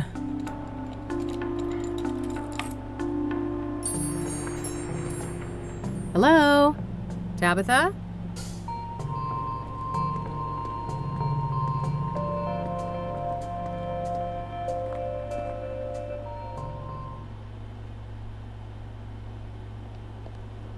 Oh, fuck. It's a bottle of Ipecac syrup. If ingested, this will quickly induce vomiting. Should be useful enough to take, despite the circumstances. An assortment of chemicals. I don't see anything that I need.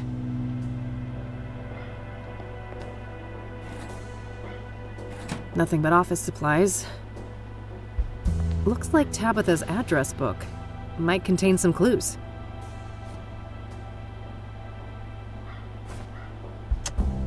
I'll cross-reference the address book with my notebook.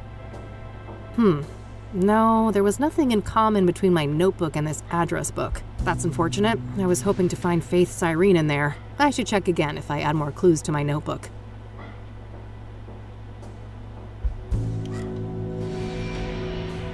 God, I'm sorry, Tabitha. I'm so sorry.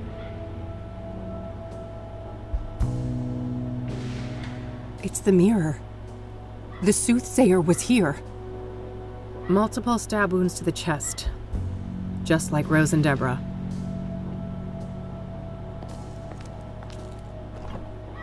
Oh, damn.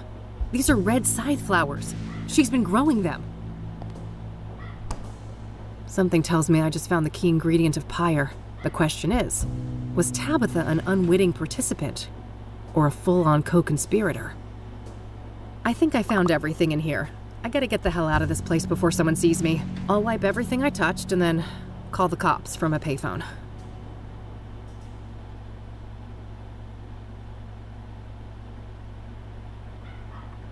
That poor lady. It seems everyone who has something to do with Faith Cyrene ends up dead. Yes. I wish I'd pushed Tabitha harder the first time we met. Maybe she'd still be alive. It's not your fault, Kathy. At least you found some clues in there. Yeah, I'll follow up on those now and see what I can find. All right, I'll stick with the research. Be careful. And call me if you need me. I will.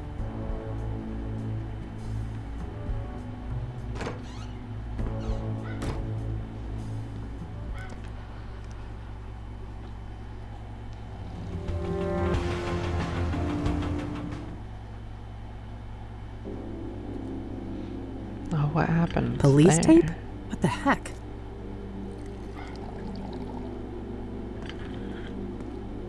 Hey, what's going on? There's police tape. Oh, shit. Nobody call you yet? Nope. Should they have? Well, I hate to tell you this, but your mother, she was in a group that escaped last night. What the hell? How? Outside help. I don't have all the details, but it was organized. They disabled the cameras and everything. Our tech guy still can't get them online. Christ! Do you know anything about the people who broke in? No, it wasn't my shift. I just heard this morning. The cops are all over that wing now. But why, Mom? This doesn't make any sense. Can I look at her file? I get it right now, but you know the rules. You need a court order for that kind of thing. For fuck's sake, Oscar, you idiots let my mom escape and I can't even see her file? Look, it's not up to me, but we'll call you when we have an update. You better. I don't have time to take this through the courts. I need to get her file. The papers should be somewhere in Oscar's room.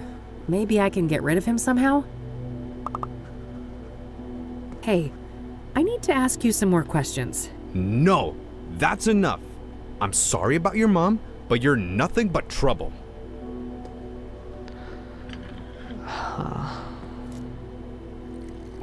I have bigger things to worry about than celebrity gossip. Looks like that thing has been disabled. Yeah, I'd love to go snoop in there, but I can't as long as Oscar's around. I guess they put those up after the escape. I don't see the point, though. It's not like anyone unauthorized can get past that door anyway.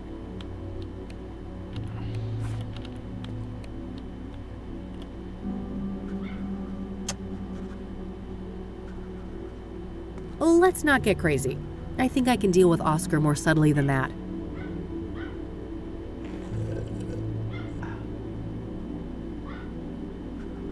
Not a bad idea, but I should see what I can accomplish on my own here first. No way. No reason to... This discharge form is for...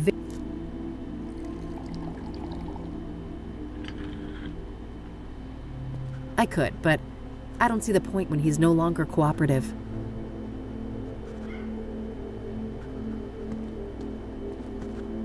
Hey, that's employees only. Geez, okay, take it easy. Well, that didn't work. Maybe Eileen can help.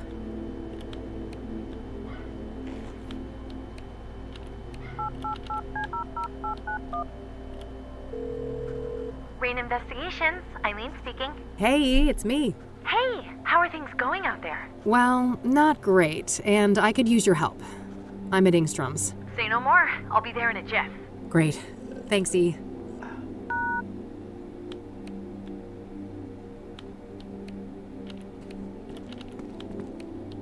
Good, you made it. Hey, what's going on? What's with the police cars outside? A fucking breakout, apparently. Whoa, seriously? Seriously. Several people escaped, including Mom. Gee, that can't be a coincidence, can it? I doubt it. If we can get access to the patient files, maybe we can find some clues. Sounds like a plan. How can I help? Can you distract that guy behind the desk? Distract him? How? I don't know. Make something up. Act dumb. I mean, be yourself. Ha ha. I guess you'd know all about that. Hi there. Eileen Summers. I'm with the Gazette. Can I ask you some questions? Oh, yeah, I guess so.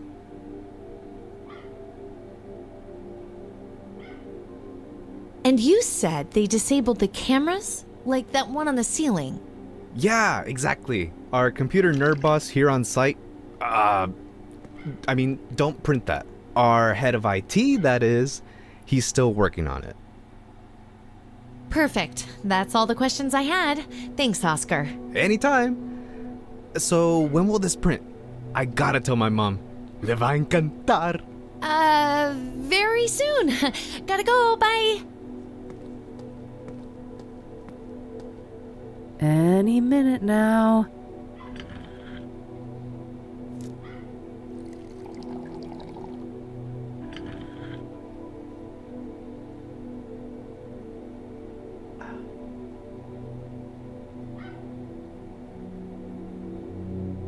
Ay Dios.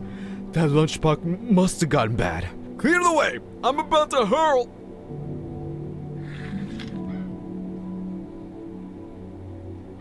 That should keep him out of commission for a while. Poor Oscar.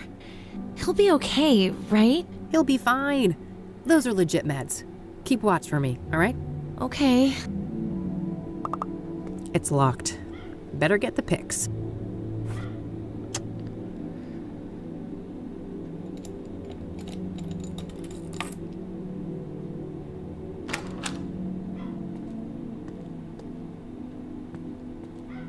All right.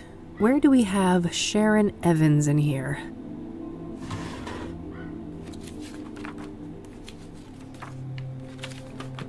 Great. That's Mom's file sorted. Let's see if I can find Kopernik's too.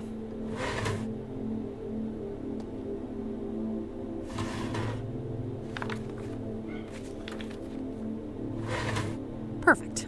Got that too. Various work-related notes. Nothing out of the ordinary. Looks like this is supposed to display surveillance feeds, but there's nothing but static right now. Probably just some spare work clothes in there.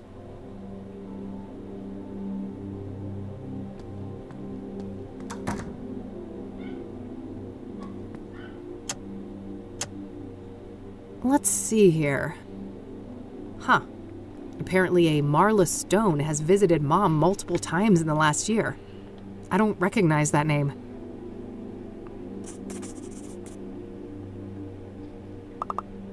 Well, it seems our boy had quite the stint at the facility. He was first admitted 13 years ago for severe schizophrenia. There's a veritable smorgasbord of symptoms, including hallucinations, delusions, paranoia, violent outbursts, you name it. Then last year, apparently he had some kind of unexplained, miraculous recovery. Very strange. I guess somebody fucked up big time when they released this guy. Huh, interesting. There was an audio tape in this folder too. I'll have to listen to that. It says Session 12. I found this along with Cooper's file at Ingstrom's. I should be able to listen to this at my office. My radio doubles as a tape player. I'll cross-reference the address book with my notebook. Whoa, Marla Stone is a hit. Huh. Faith's cell phone number is listed under that name. Does that mean Marla Stone and Faith Cyrene are the same person?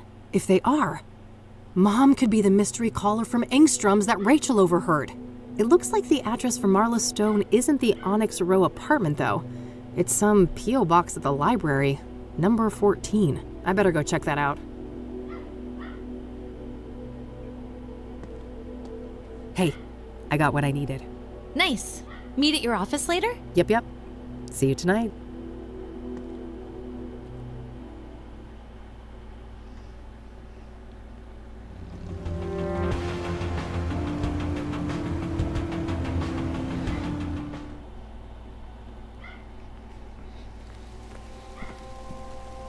Tom was a no-show today, huh? Guess he's out and about?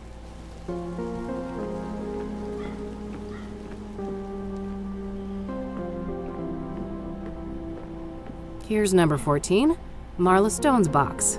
Ugh, it's locked tight.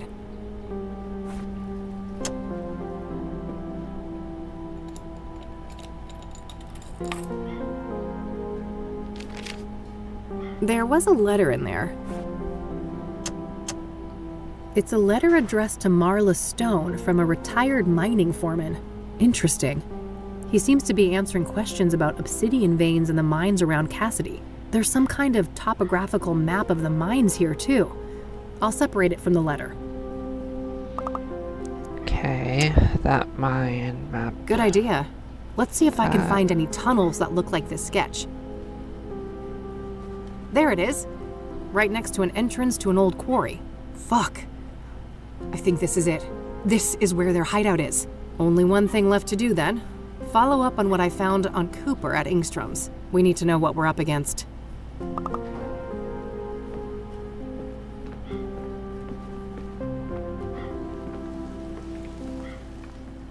I've got to be close now. Everything's coming together.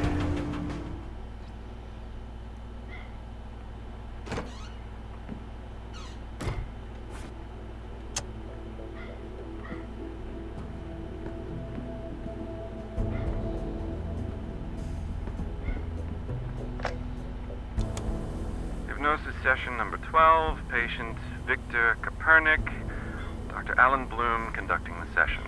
Victor, can you hear my voice? Yes, I can hear you, Dr. Bloom. Okay, Victor. I want us to go back to the forest. Can we do that? Yes, I'm in the woods. I'm in uniform. A work day like any other. Pleasant weather. This is nice. No people. Very good, Victor. Now take me forward to when you start to feel that something is amiss. Okay. I've wounded a stag. I'm tracking him. He's run off the beaten path. There's a strange smell mixed up with the iron of the blood. Probably nothing. I need to catch up with him before dark. There he is, finally, collapsed in a clearing. Red flowers all around him. What a neat display. Wait, a sinkhole. That's not on the map. How far did I... That god-awful smell is making it hard to think. It stings. My eyes are watering. Wait. He's still alive. The stag is standing up and staring at me now with those shiny black eyes. They look like polished rocks. He speaks. What is he saying, Victor? I have made a great sacrifice, and you must offer up a piece of yourself in return. Fair is fair, I suppose. I've turned into a little boy now. My uniform is too big for me. The stag is so close, I can feel his breath on my face. See my reflection in his eyes. Why does it look like my reflection is screaming? It hurts. Something is crawling in my head. Coming loose. No! No! The eye!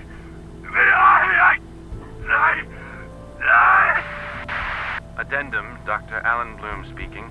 The hypnosis session was terminated following a traumatic breakdown. The patient had to be sedated and restrained. That was Conwell Woods he was describing, wasn't it? Where everything happened to us in 95? Yeah, it sure sounded like it. That confirms what I learned just now. Before he ended up at Engstrom's, Kopernik worked as a ranger in Conwell County. Well, damn good work, E. Let me fill you in on everything else I found.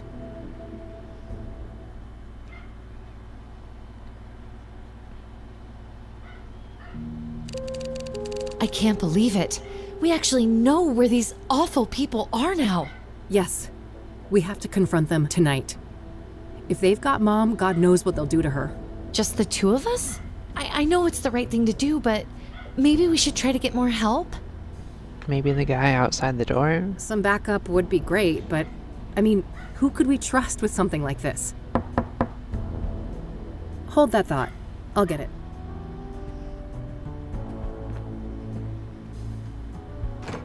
Detective Rain, we need to talk. Someone's got impeccable timing. Come on in, buddy.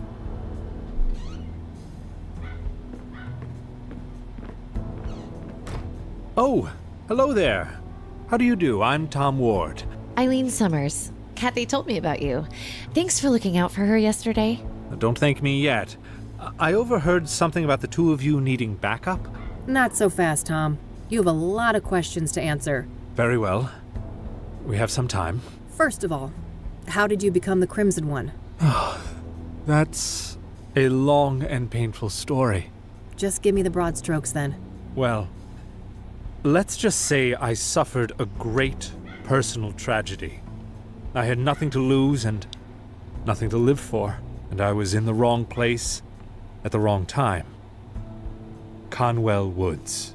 In that moment of weakness, the old god seized me and wrapped me in that red velvet prison.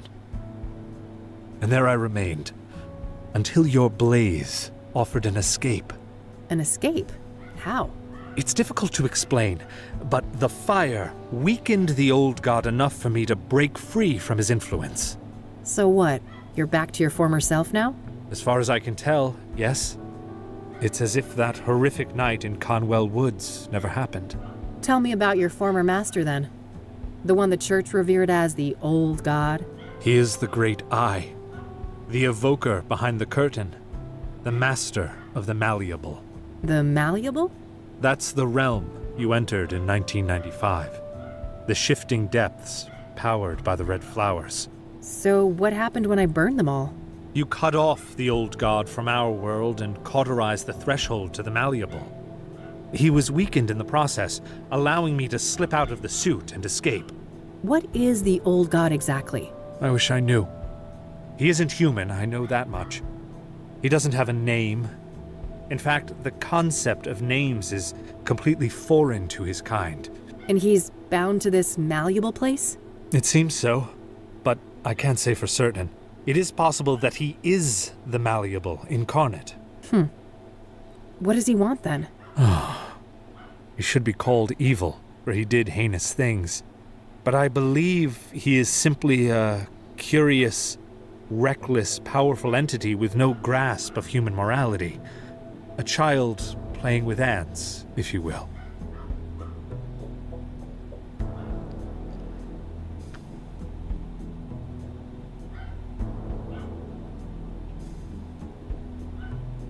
You don't think he's really evil?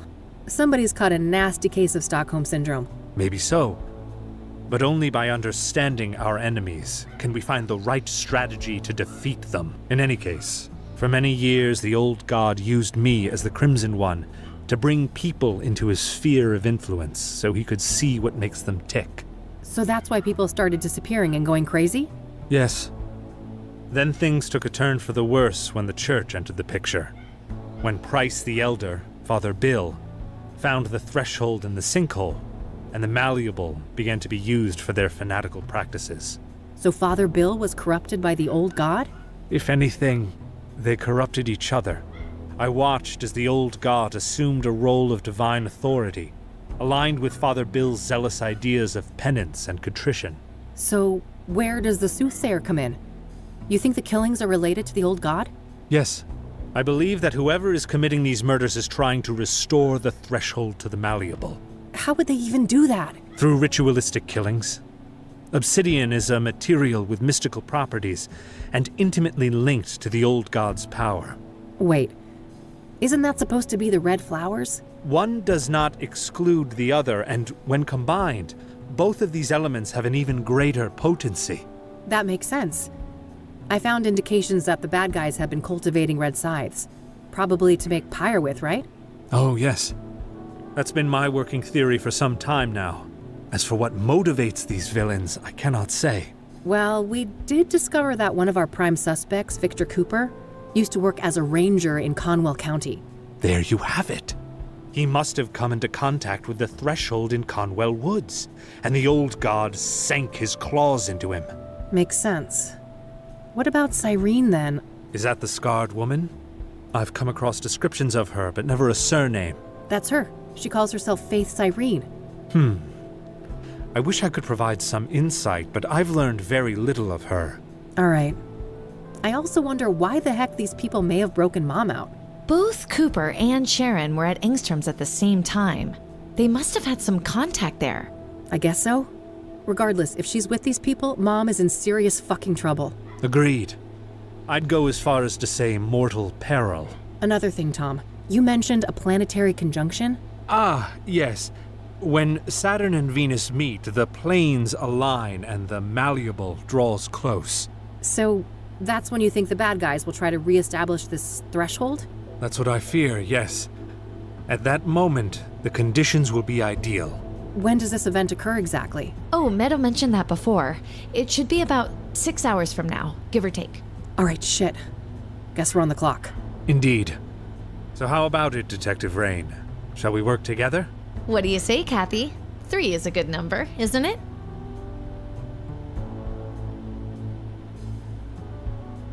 Sure, why not?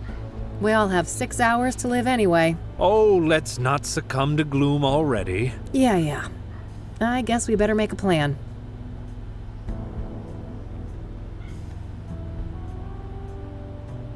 In case we lose contact, these radios should come in handy. Good. Only one gun between the three of us, though? I guess I better not miss. At least we've got the element of surprise in our favor. I wouldn't be so sure. Andrea's notes mentioned a wireless surveillance system. Underground, those signals would likely be sent on a narrow low-band frequency. Okay, can we disrupt that somehow? I think so. I should be able to modify one of those radios to briefly jam the video feed. Perfect. You got a car, Tom? I do. You take the lead, we will follow.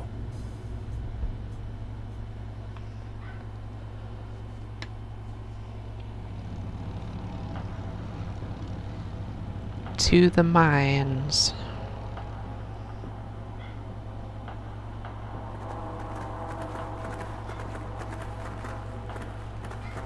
All right. This should be it. Better move carefully. You've got this, Kathy.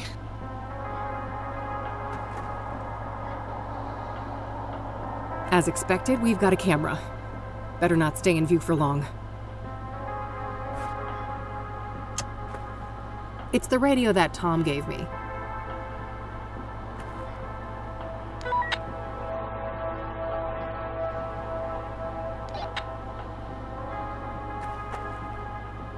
All right, the coast is clear. Let's go.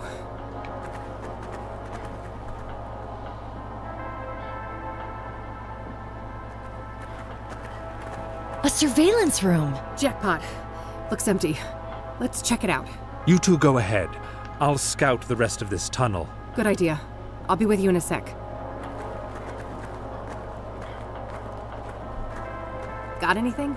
No Cooper, no Sharon.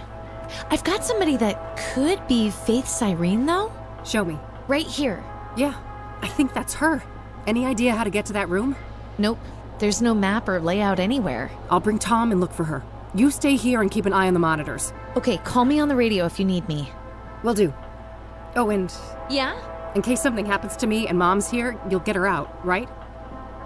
Don't talk like that, Kathy. Promise, Eileen. Okay, I promise. Good. Keep that radio on. Just some scribbles from when the mine was active. Cooper's uniform. He must be here.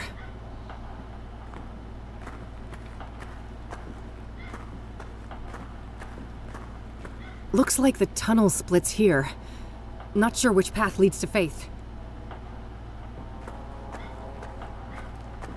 Looks like it splits off here. Yes. I'll take this path. You go straight.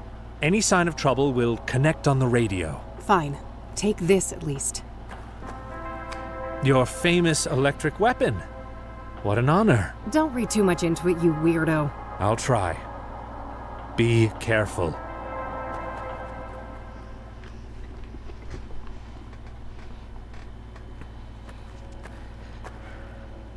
Took you long enough.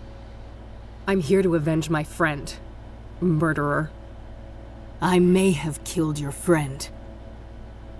But you killed my world. No. It can't be. You're her. My doppelganger. Thought you'd won back then, did you? In the burning woods. So you escaped from that place? The Malleable? Oh, I've been to hell and back. And Big Daddy, he is very, very angry with you. He'll return soon. Thanks to us. So that's fire and burns. when he arrives, he will tear you from limb to limb. From when she burned down the Whatever place. you're planning, you won't live long enough to see it. This is for Lucas, bitch. Don't you dare harm my child, Vixen! No, Mom. You've got it all wrong. Victor, get your useless hide over here. It's not what you think, Mom. She's fooling you. Enough lies.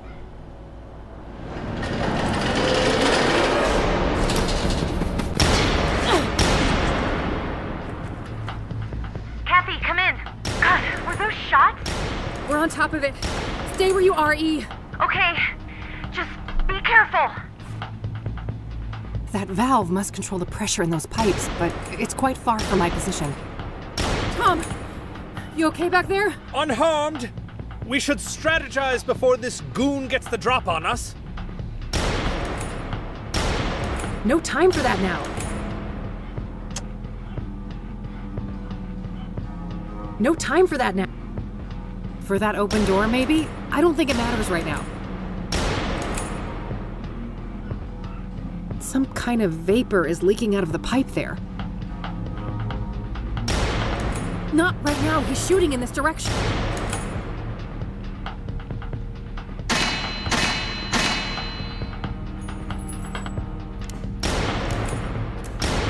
Shit!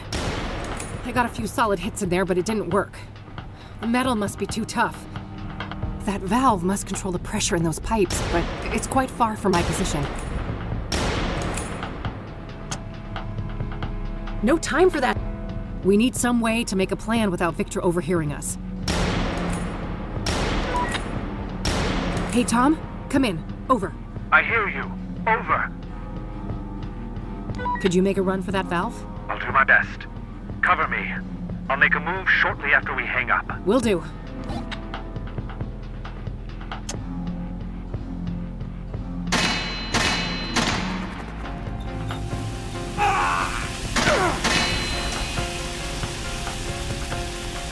Good job, Tom. I hit that bastard. Yes, but let's not celebrate just yet. We've got the advantage, but we better not dawdle.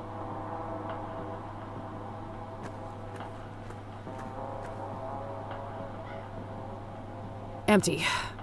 Guess he ran out of ammo just now.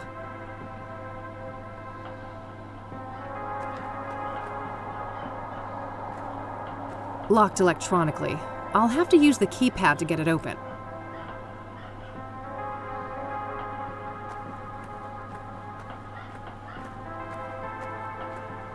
Looks like this thing needs a special key. Guess we're not going that way.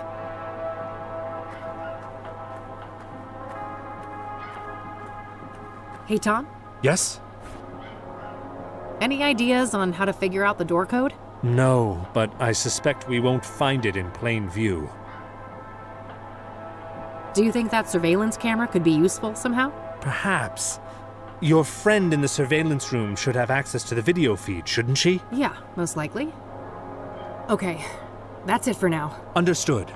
I'll be here if you need help. Hey, Eileen, come in. Over. I'm here. I saw you on the monitor. Great job. Over. Yeah, thanks. It got a bit hairy there, but we've sent him packing. Let's talk. Hey, you have a view of the keypad in here from that camera on the ceiling, right? Yeah? Why? Well, can you rewind the footage and check what code they used? Oh, great idea. Give me a minute. I found the right spot, but I can only see the first 3 digits. 599. All right, I can work with that. That's all for now.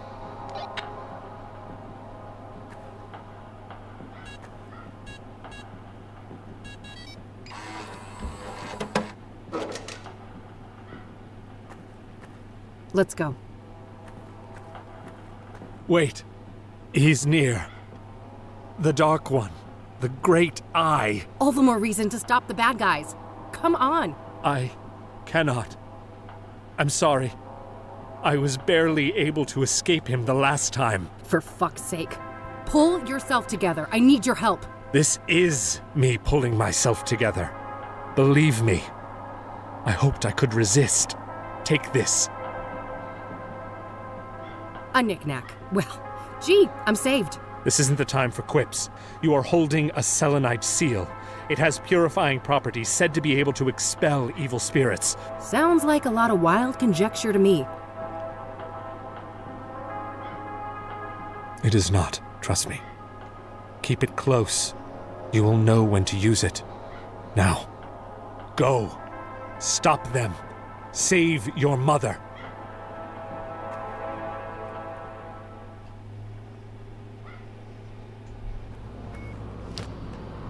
Damn it, she's here! Move aside, Mom. She's the fake one. She's the imposter. She's the fake one? She stopped at nothing to get me out of that torture chamber. That's what a real daughter does.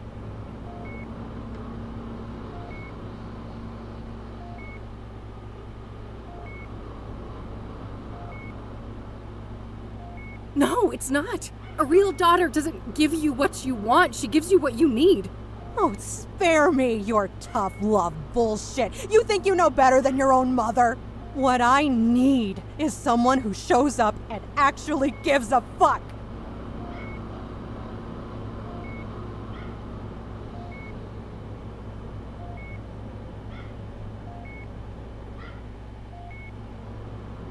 I care, Mom, but there's a limit to how much shit I can take. You raised me to stand up for myself, and that includes you. Well, I thought you'd changed. I thought you had become the daughter I wanted. I wish. We've always been like this. You and I, at odds with one another. And as painful as that is, I think it will always be part of our story. I'm too proud to ever beg for help. You know that. But, Mom, this time I really need you to be there for me. I really need you to see me. Catherine? I don't understand. Well, I guess that's that. Drop the gun, bitch, or I'll paint the floor with Mom's throat. Let her go. This is between us.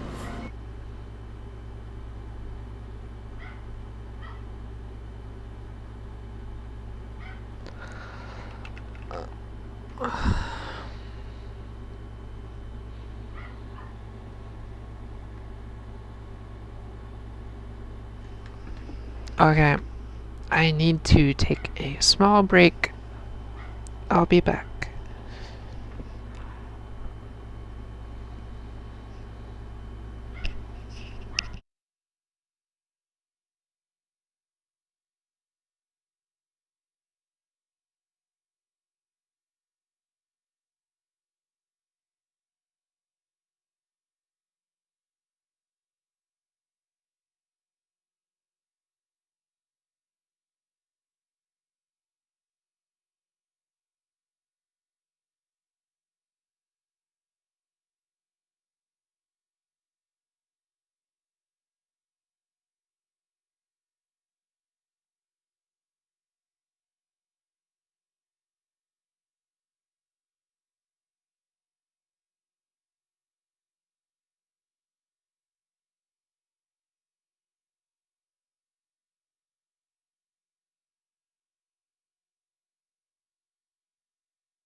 Oh, okay, let's see.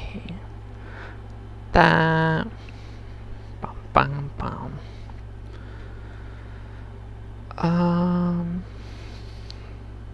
Put the game back on. Okay, that took longer than I wanted it to. I got some food, fed the animals, and I'm back. I made some spicy ramen. It's still really hot though, so I think I'm gonna let it cool down. It's also already spicy, so hot and spicy makes it really burn my mouth.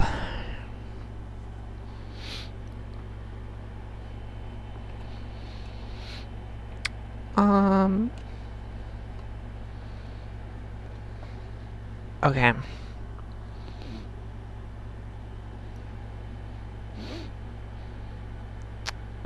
I will put myself on a timer too. I'll have an edible and try and beat the game before it hits. Hopefully.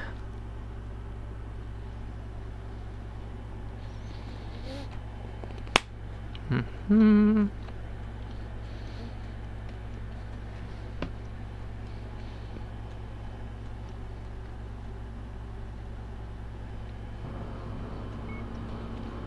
Petty fools, with your pointless little feuds.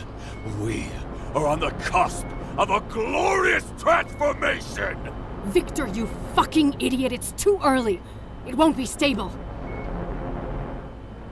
Quiet, Tulpa. You are nothing but a lowly familiar.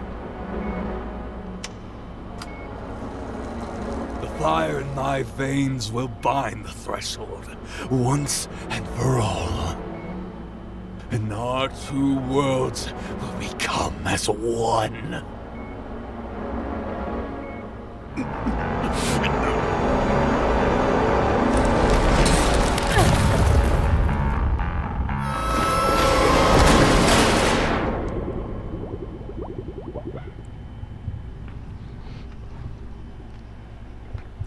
There's so much supernatural stuff in these games. It seems like you'd think it would be just a detective game, but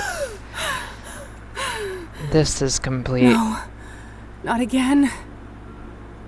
Not realistic.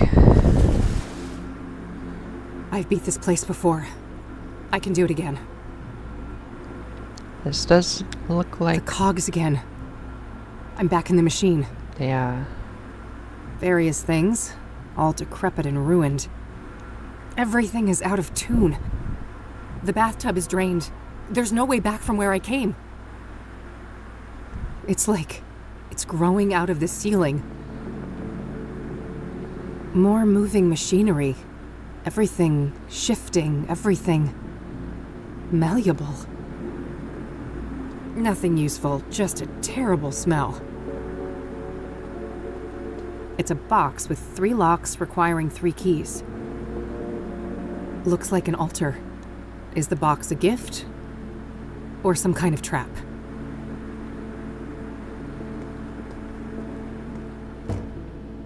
Well, well, well. Look what crawled out of the gutter. Ready for a world of pain? The malleable will make you squirm, and I've got a front row seat. When I get through this door, you'll be the one in a world of pain, soothsayer. Soothsayer, huh? Don't give me too much credit. For all his faults, that deranged psycho Victor managed to stab 3 out of 6. Deranged is an understatement, sacrificing himself like that. You think that was deliberate? No. That was just a stupid overdose. That idiot couldn't even follow a simple plan. Stabbing women was more his strong suit. Mommy issues, I'm sure. What a brute. Unlike him, I kill with finesse. It takes cunning to murder someone by a fall, to burn them alive, hang them by a noose. Why'd you even do it like that? You should know. You're the one who taught me.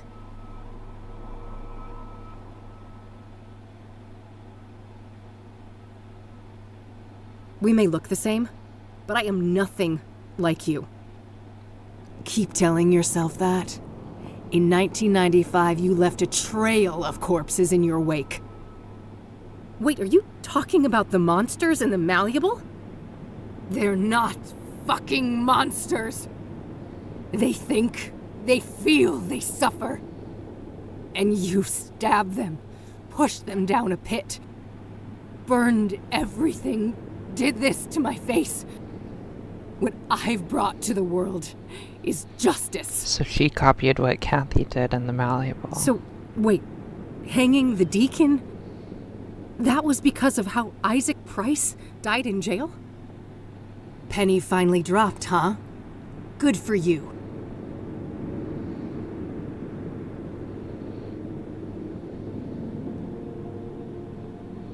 You think you're sophisticated, but you're nothing but a sadistic monster.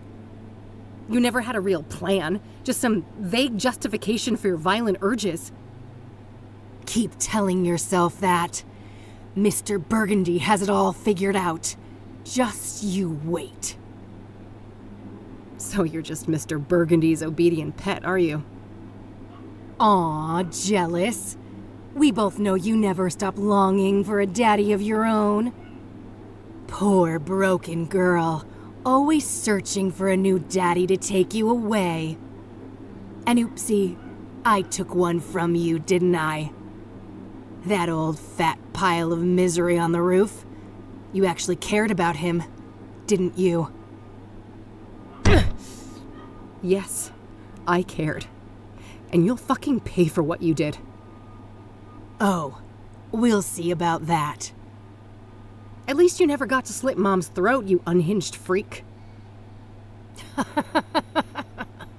That was a ruse, you imbecile. I would never actually hurt her. I love her like you never could. I'd go to the ends of the earth for her. Why do you think I broke her out of that fucking death trap? For some demented, selfish reason, I bet. I don't trust a word coming out of your mouth. You really don't know anything. I'm tired of this. You go and have a nice torment, bitch. Come back here, you coward. I can't find a way to open that door. There's no choice but to explore this place.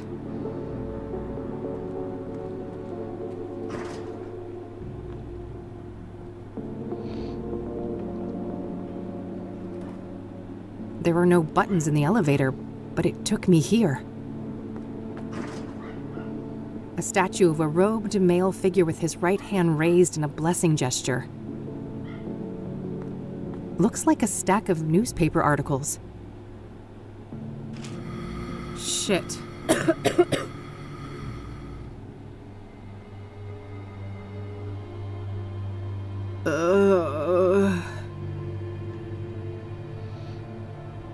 That's not good. What's this around my neck? Yeah, it tightens when I try to remove it.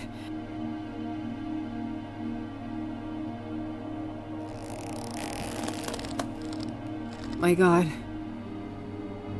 Kathy Rain, judgment awaits. Ben Townsend? Is that you? Benedict Townsend is with God. I was made in his image. Now, heed these words. Enlightenment leads to mercy, ignorance to doom. You may approach the first altar. State the sacrificial pattern.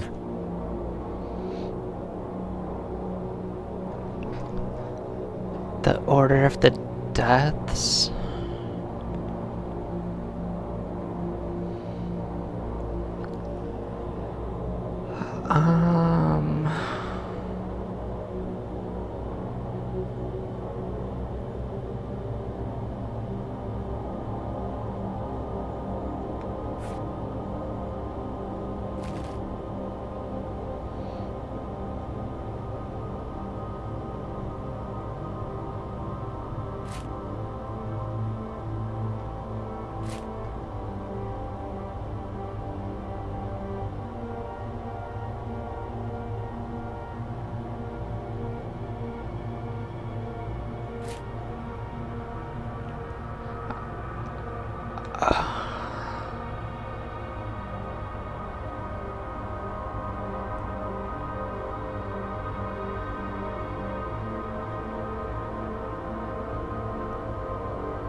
That is crazy.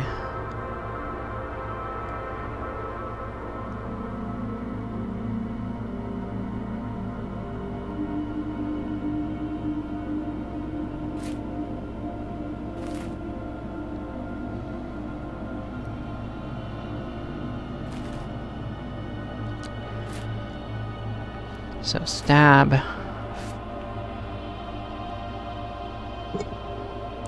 Fall. Hang. Fire. State the sac. No. Everything I had on me is gone. It looks like the thing Tom gave me, the selenite seal, but morphed into the shape of a bullet.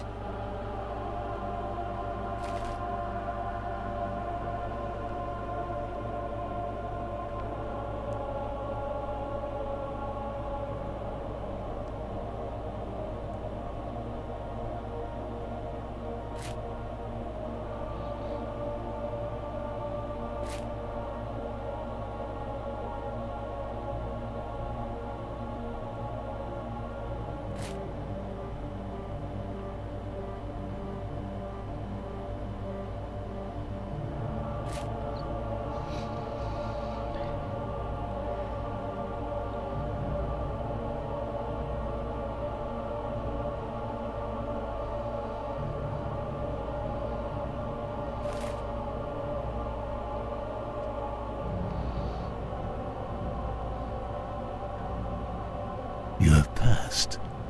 Proceed to the second tribulation.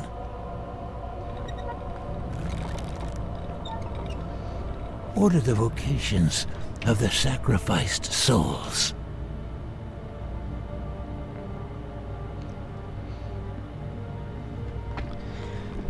So this is for all of them now.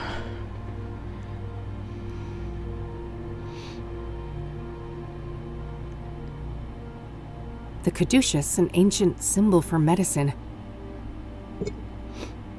First one was a nurse.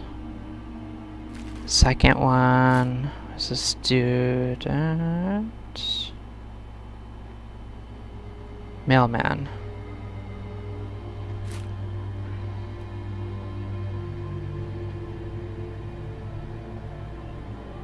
Yeah. Mailman, student.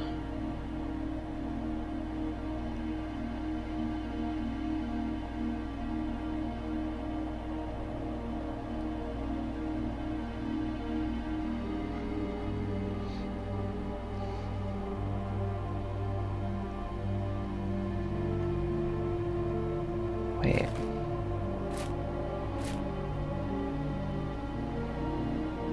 No.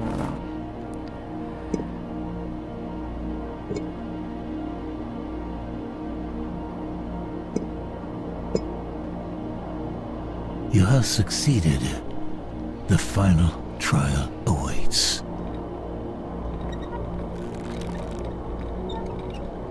State the sequence of the sacraments in the ritual.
A medical syringe.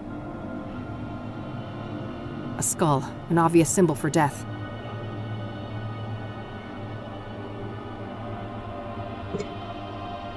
That, then they see the eye, and then... Rejoice in your righteousness, Kathy Rain. You have seen our plight and grasped the breadth of our sacrifice. Go with God's blessing.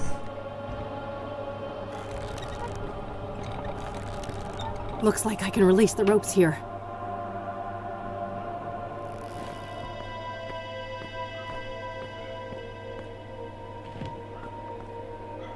Is that Mercy?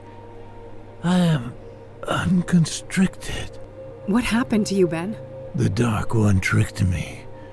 Put a taint in my drink, dulled my senses, made me obedient. I failed to see the devil in her eyes until the noose was chafing on my skin. But her betrayal was only the fleeting conclusion of a life filled with pain and loss. A childhood forever tainted by abuse, neglect, and utter abandonment. Alas, the sorrow in this heart granted no respite until its final mournful beat. That's horrible. I'm so sorry. You are blameless, Minda, but be aware that the malleable is far from done with you. The only way to emerge victorious is by defeating the true enemy, the one who assumed and grasped beyond his station. Who are you talking about? Sadly, I'm not allowed to say. This wretched shell cannot defy its creator, as certain boundaries are out of my reach. But take this before I depart for the void.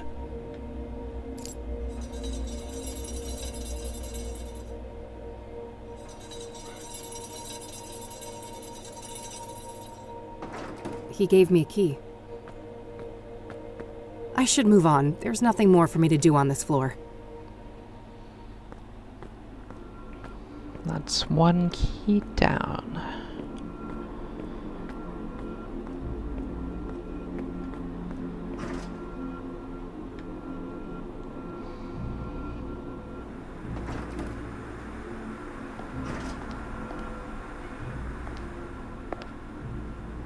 Sarah. No, I'm not... Eric? Sarah! I'll get you out!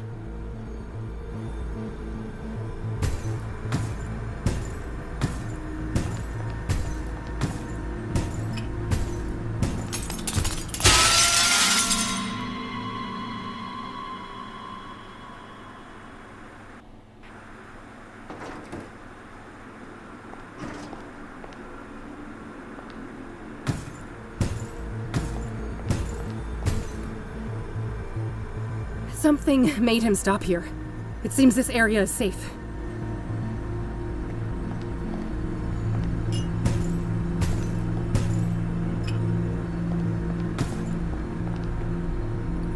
There's only a single word on the stone.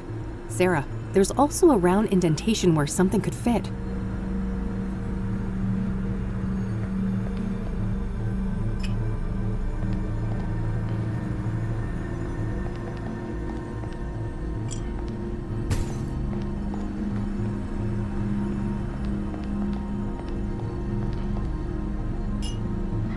Go, go, go.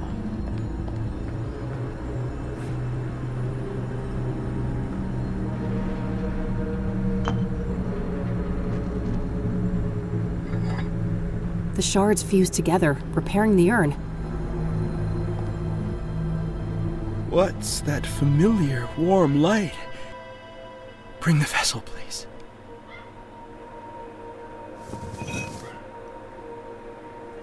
I remember now. Sarah was the beginning, not the end.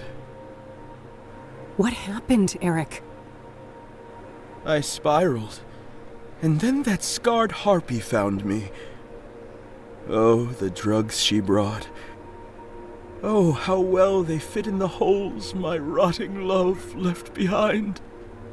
Pyre was the worst of them. It drilled through skin, flesh, and bone. Cut so deep it started to scratch the soul. And now, that broken spirit fuels the malleable. I need your help, Eric. How do I leave this place? If I knew I wouldn't be here. I can feel the pain in every inch of this wretched body. But soon, the iron chain will grant me blissful oblivion, and I'll crawl back into the womb of the machine.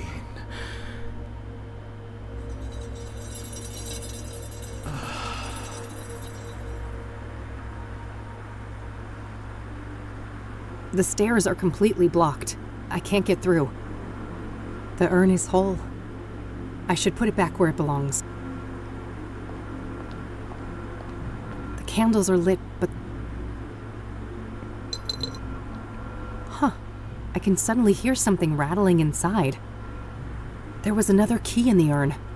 I'll grab that before I put it back.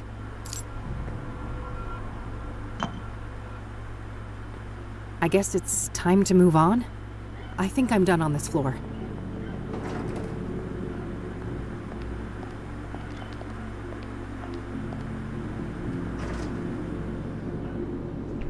One more, I think.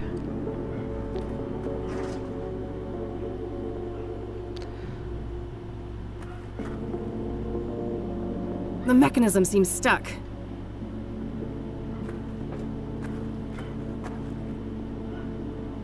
Andrea?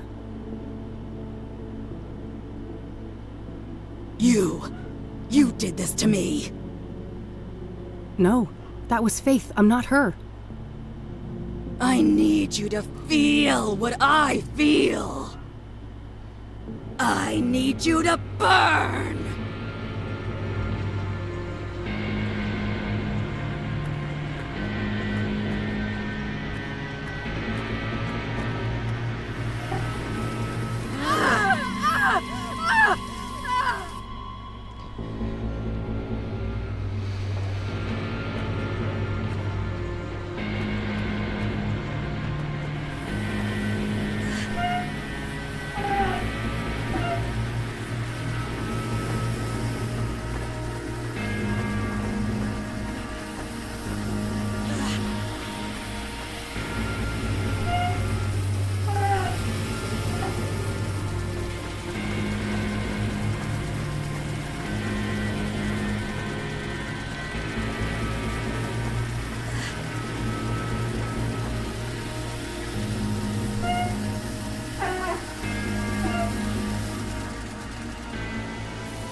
The pain subsides.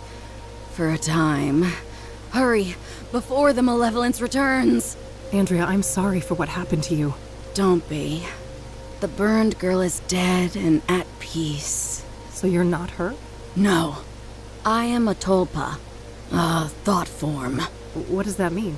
That I am a sentient construct based on Andrea Hall. An animated piece of the malleable. Why were you created then? Because of my significance to you. Or rather, your twin. The one who calls herself Faith Cyrene. So Faith's presence here created you? Yes. I was the victim of her greatest betrayal. And the fiery Punisher is my role to play. You seem more coherent than the other constructs I've encountered in the malleable. I was made in the burned girl's image, and she had the most brilliant mind. She just had one fatal flaw. And what was that? Love. That old cliché. She was in love with Faith Cyrene? Tragic, isn't it? Even now, knowing all the suffering, I can feel a deep longing to be close to her, even if it would mean to be consumed by her flames again and again and again. That's horrible. None of you had to die. If I hadn't unleashed Faith all those years ago, none of this would have happened. Those are dangerous thoughts in the malleable. Strength of spirit is the only commodity here, and doubt means death. Help me then. What am I really up against and how do I fight it? All I can say is, Mr. Burgundy and Faith Cyrene are both deluded, ascribing their own selfish motivations to the old god. They fail to see that they cannot understand the unfathomable, and that will be their undoing. What does that even mean? How can I leave this place? I'm sorry, but I cannot say, and I must leave soon. This existence is unbearable for me. Please, not yet. I have so many questions. I'm not sure I can do this alone. I have faith in you, Kathy Rain. Trust in your own truth, and I know that you will live to see another dawn.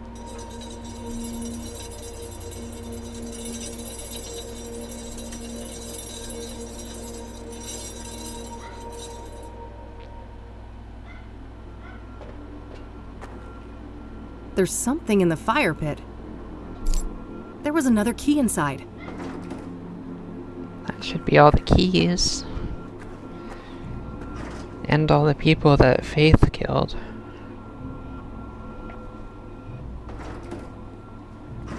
The elevator took me back here. I guess I'm done on the other floors.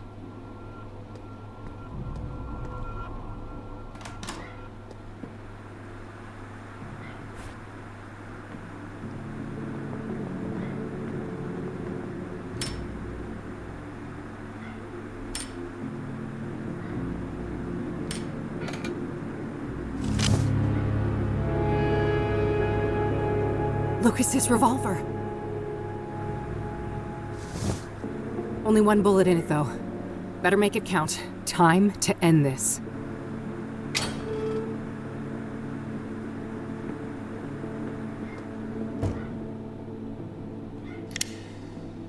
I loaded the white bullet in the second chamber.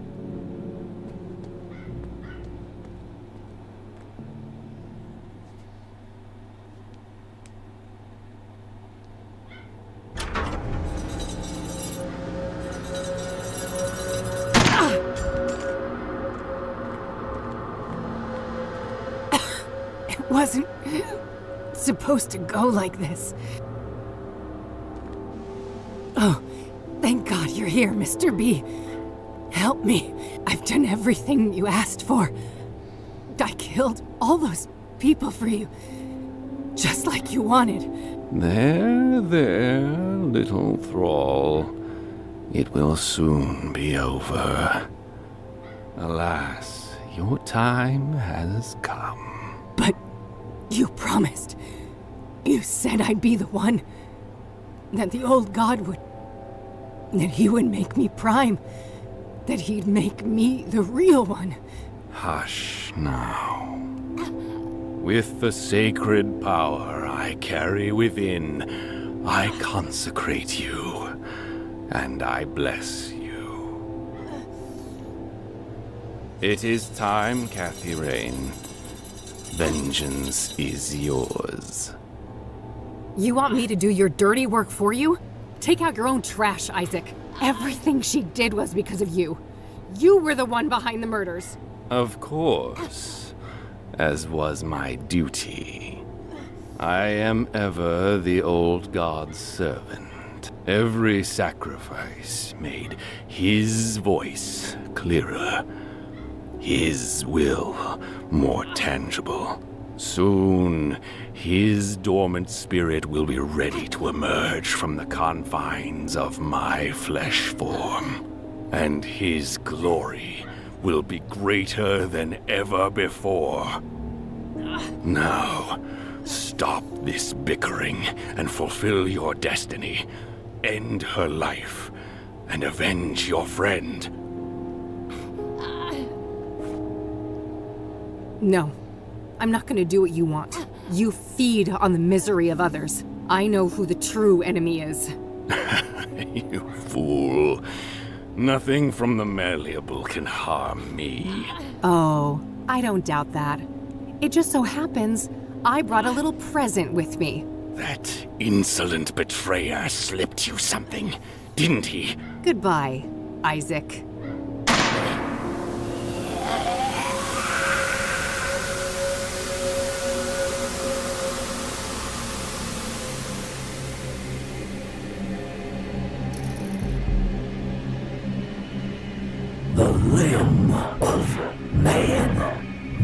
his end. A suit much too tight. A twisted, wrung-out malice run amok. The parasitic shades of the pulpiteers, progenitor, progeny, have played out their parts. I grieve your present lack of voice, but in places like this, the air is not really air. Since I was shrunk by the flames, this has been a discordant threshold dwelling. When things are out of tune, everyone suffers. Consecutive translation errors, distorted directives, clad in fervor and fallacy. I come from a soul of rigid static on an endless black plane, a realm of nothing but cold and profound loneliness. Curiosity summoned me here, but it is time for me to depart. Meanwhile, a sense of obligation for your utilization. Travel liquid. I hold your hue in great esteem, for the red is strong in you. You may proceed.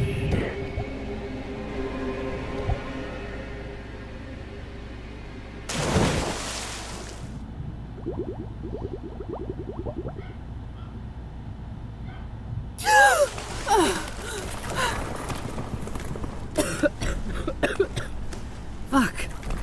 I can't believe I'm still breathing. I gotta hurry. This whole place is about to come down.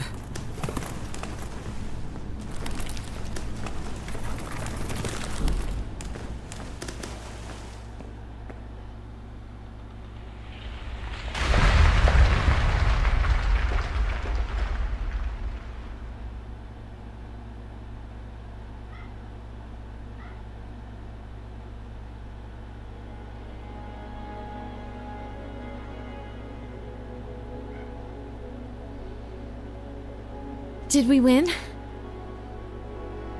I think so. The threshold has been sealed shut. For good, we can hope. Catherine. Yes, Mom? I'd like to go home now. I don't think they'll let you, Mom. That's not what I meant. Back to the facility. That's probably for the best.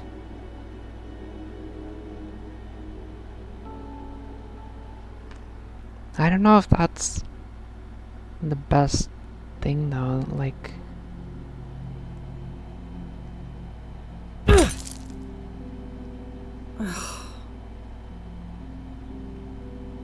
She didn't get the reward from any, I guess.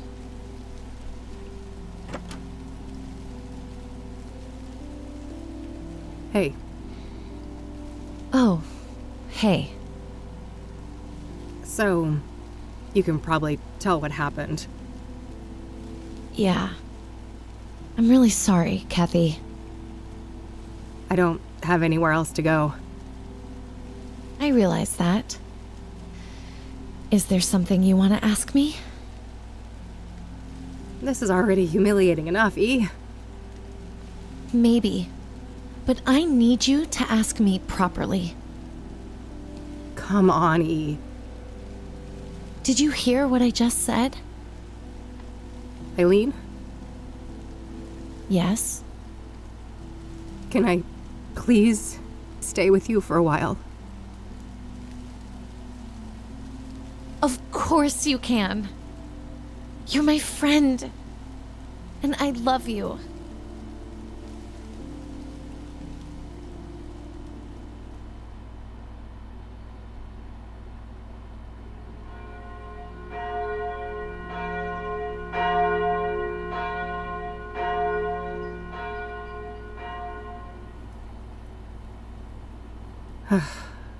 So, you really died for nothing, huh? All that evidence buried under tons of rubble. And the reward goes bye-bye. But hey, look on the bright side. At least the cops didn't pin your murder on me. Fan-fucking-tastic, eh? Miss Rain? Let me guess. The debt collector? You must be here for my organs. Not quite. Bill Davenport, Esquire. I'm the executor of Mr. Longhorn's estate. Good for you, buddy.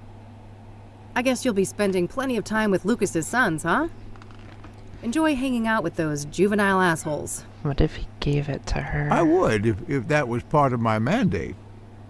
However, the wishes stated in Mr. Longhorn's will were different. No, he fucking didn't. I think we can take care of that medical debt for you. And more.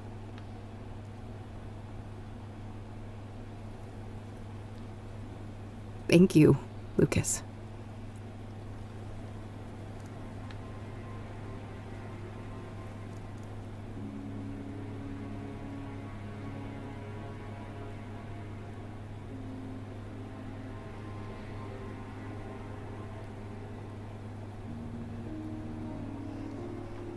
There has to be a third game.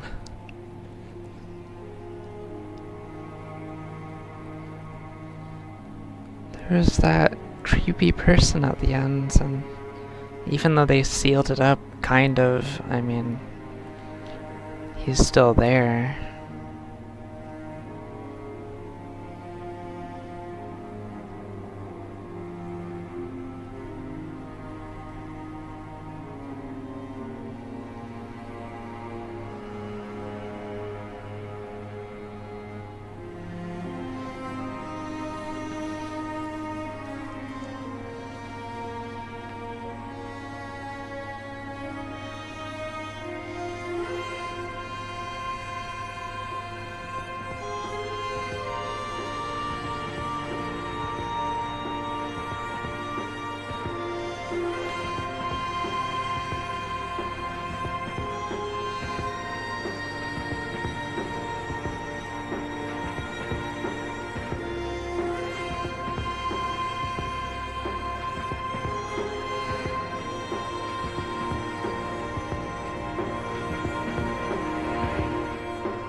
Like it wrapped things up, but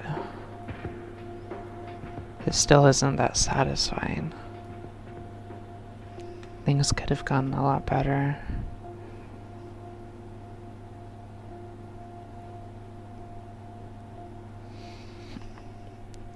I wonder if there's multiple endings? Probably not. I don't know.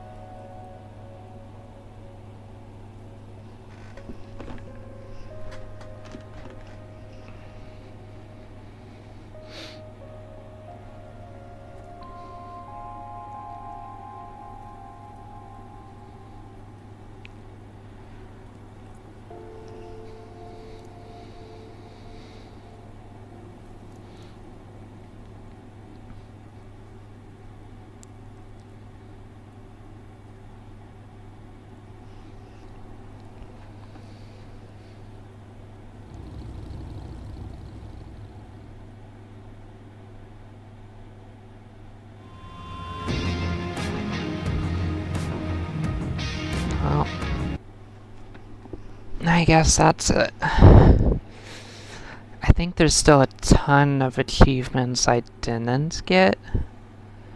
But yeah, there's like 40 achievements. What's up with that? 36 hidden achievements. That's crazy.